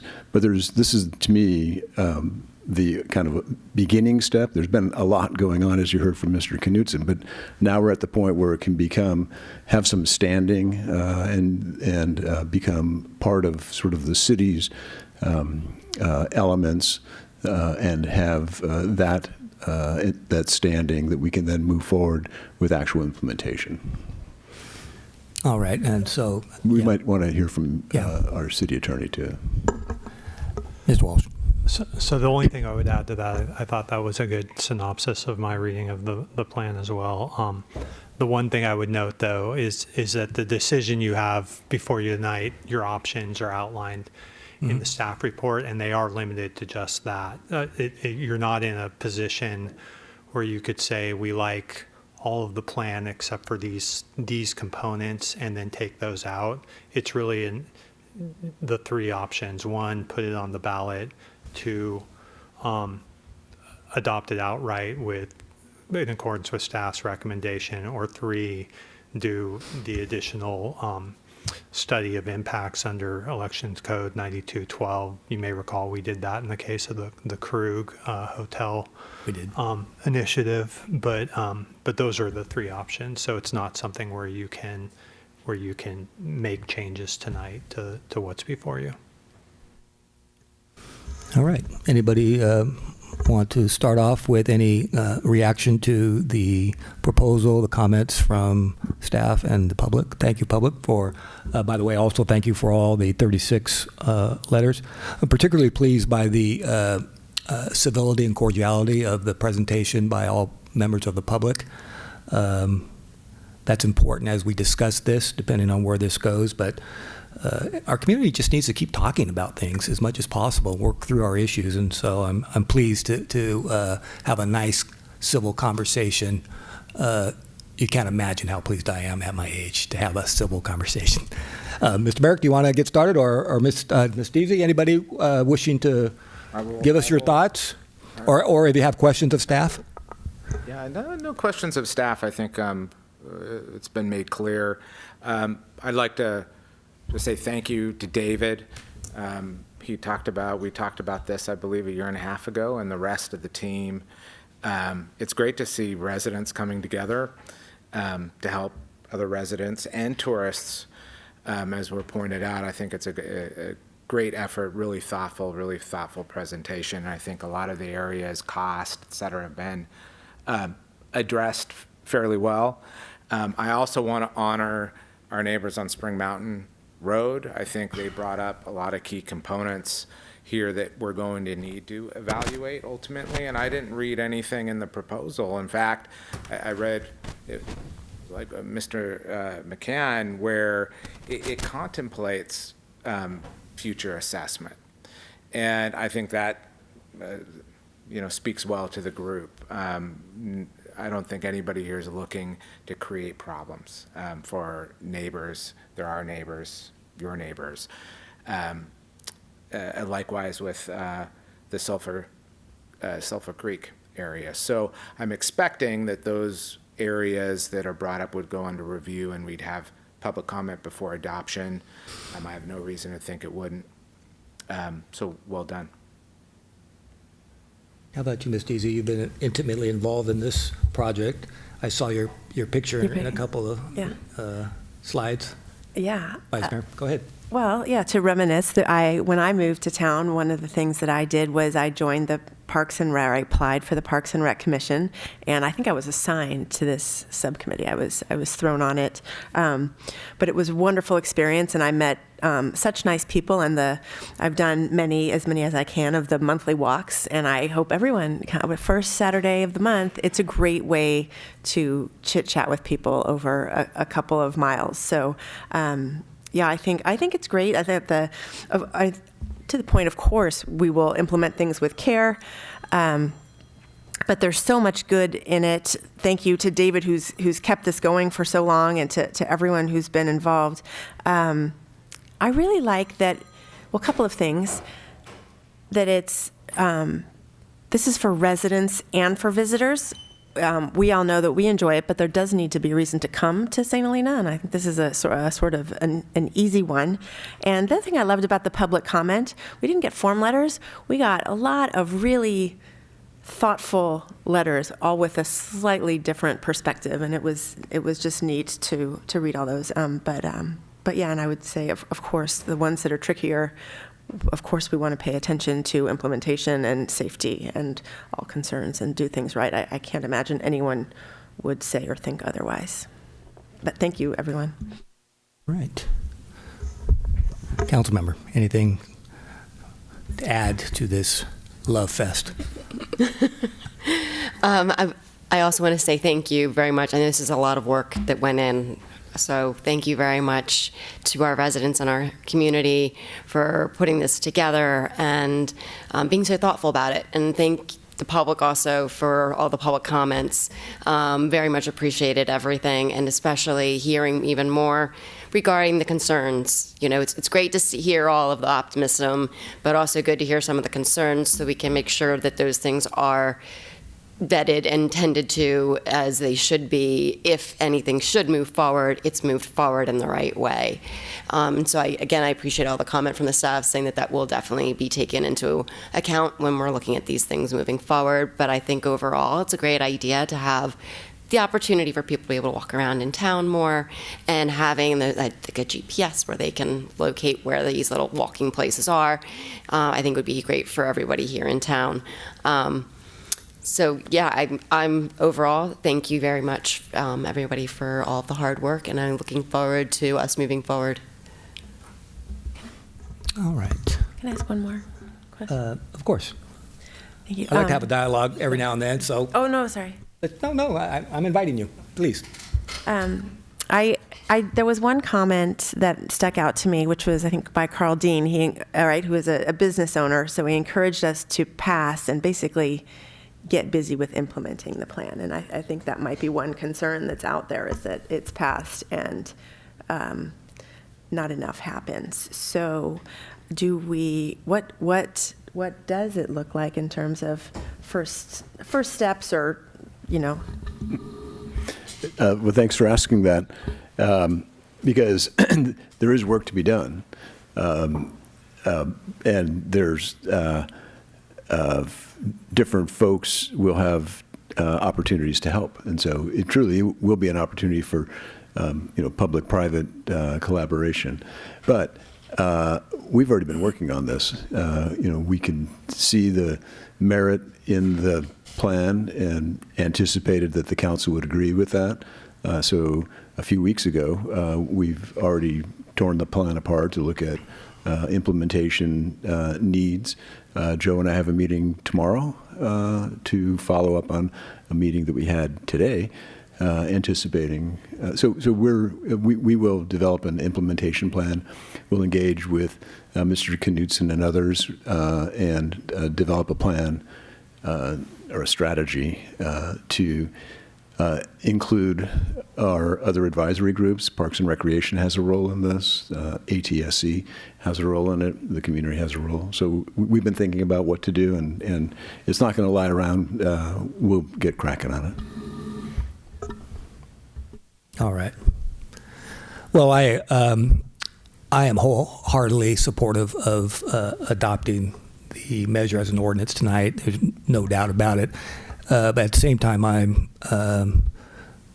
given my personality that has been tested through our Enneagram system, I'm as you all know, a risk-adverse person. I think there are some legitimate concerns, of course. So you can have both going on. You can be totally excited about something, but also cautious.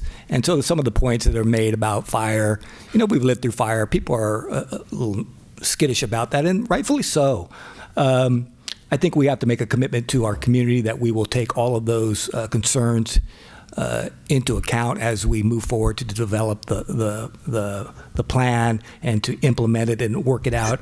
I'm actually very excited. It may be one of the I don't often show a lot of excitement, but this may be one of the most exciting times for me in my now 12th year on the council.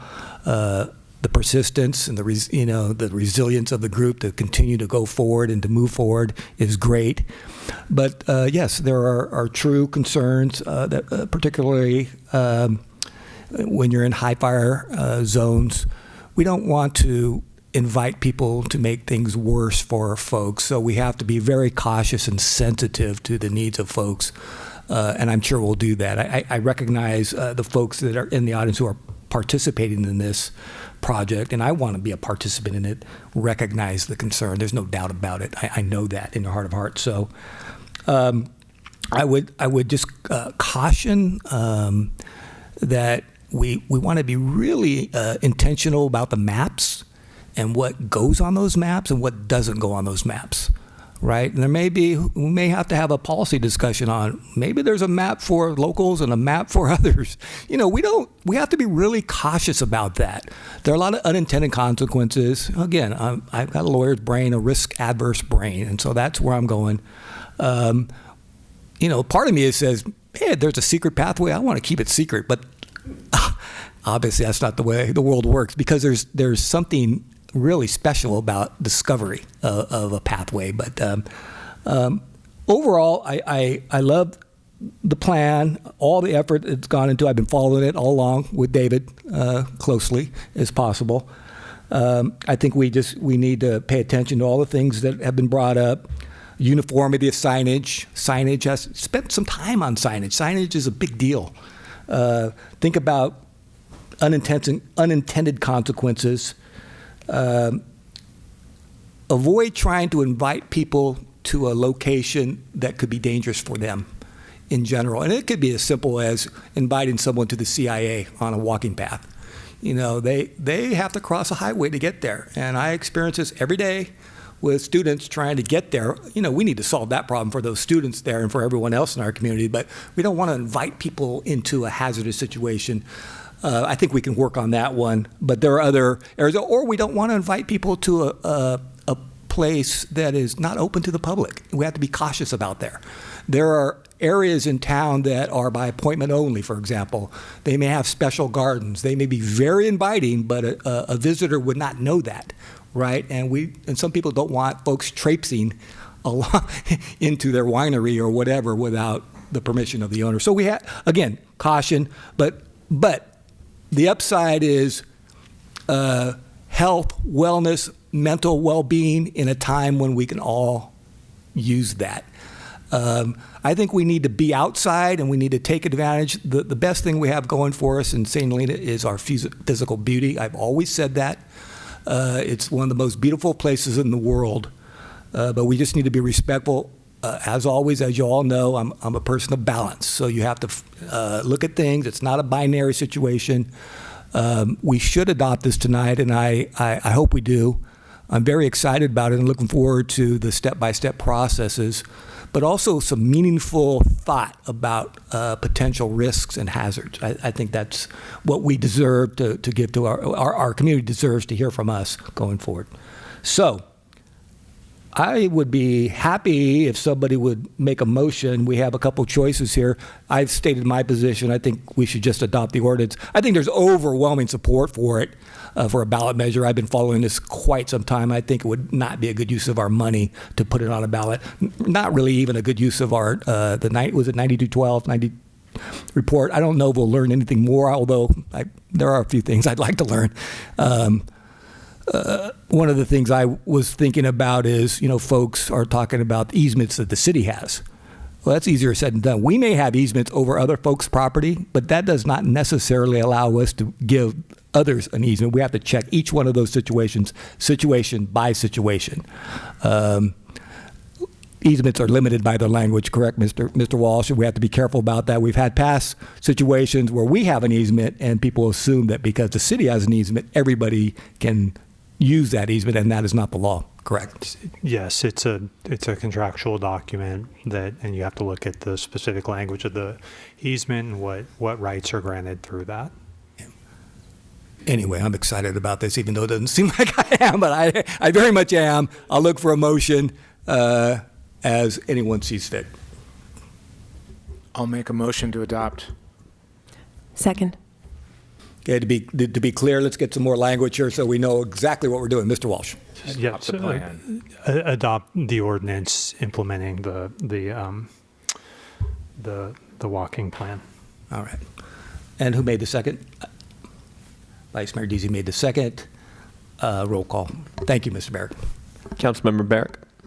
Yes. Vice Mayor Deasy? Yes. Councilmembers Potarato? Yes. Mayor Doring? Yes, that motion passes unanimously on to the implementation and the hard thinking about some of the issues I've talked about. Congratulations. Whew. Okay, it's getting warm in here. All right.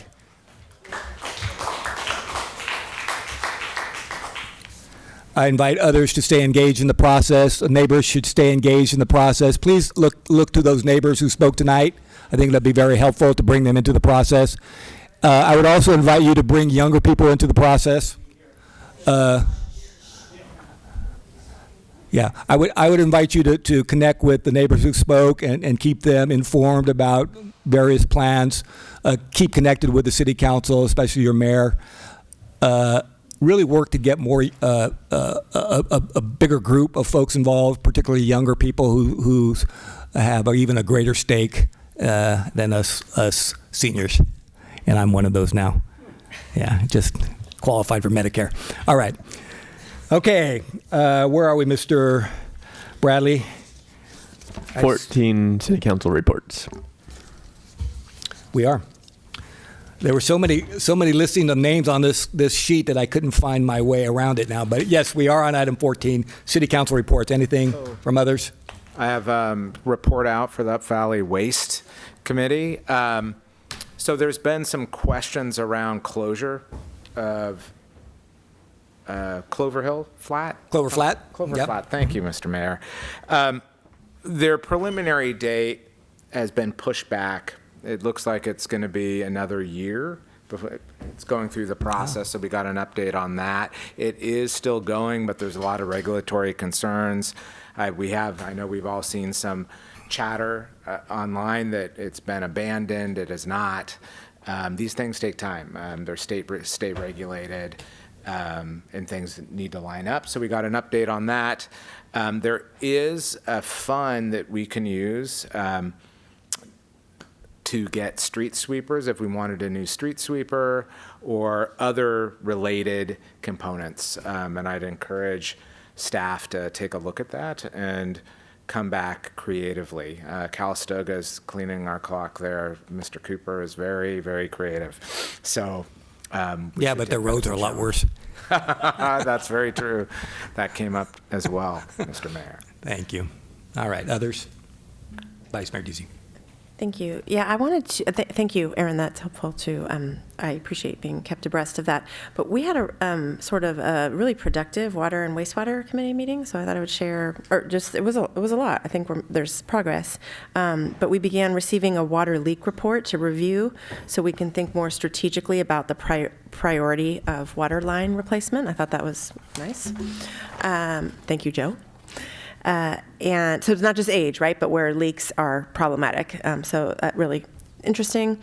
We got a report out on the coagulant. Maybe you should be doing this, but I'll do it, and you can correct me where I'm wrong. It was from the committee. It was great, and this all came from Joe, but testing my knowledge here. We got a report out on the coagulant testing at the water treatment plant, which evaluated the use of ferric. We did a test versus alum, and my understanding is that we had a successful reduction in byproducts, so that was like a big deal. Thank you again, Joe and team. We got an update on CIP projects by the strategic driver, and also year-by-year priority, so that was really cool progress. We got a presentation on the SCADA assessment, which is moving us toward implementation of a new SCADA system.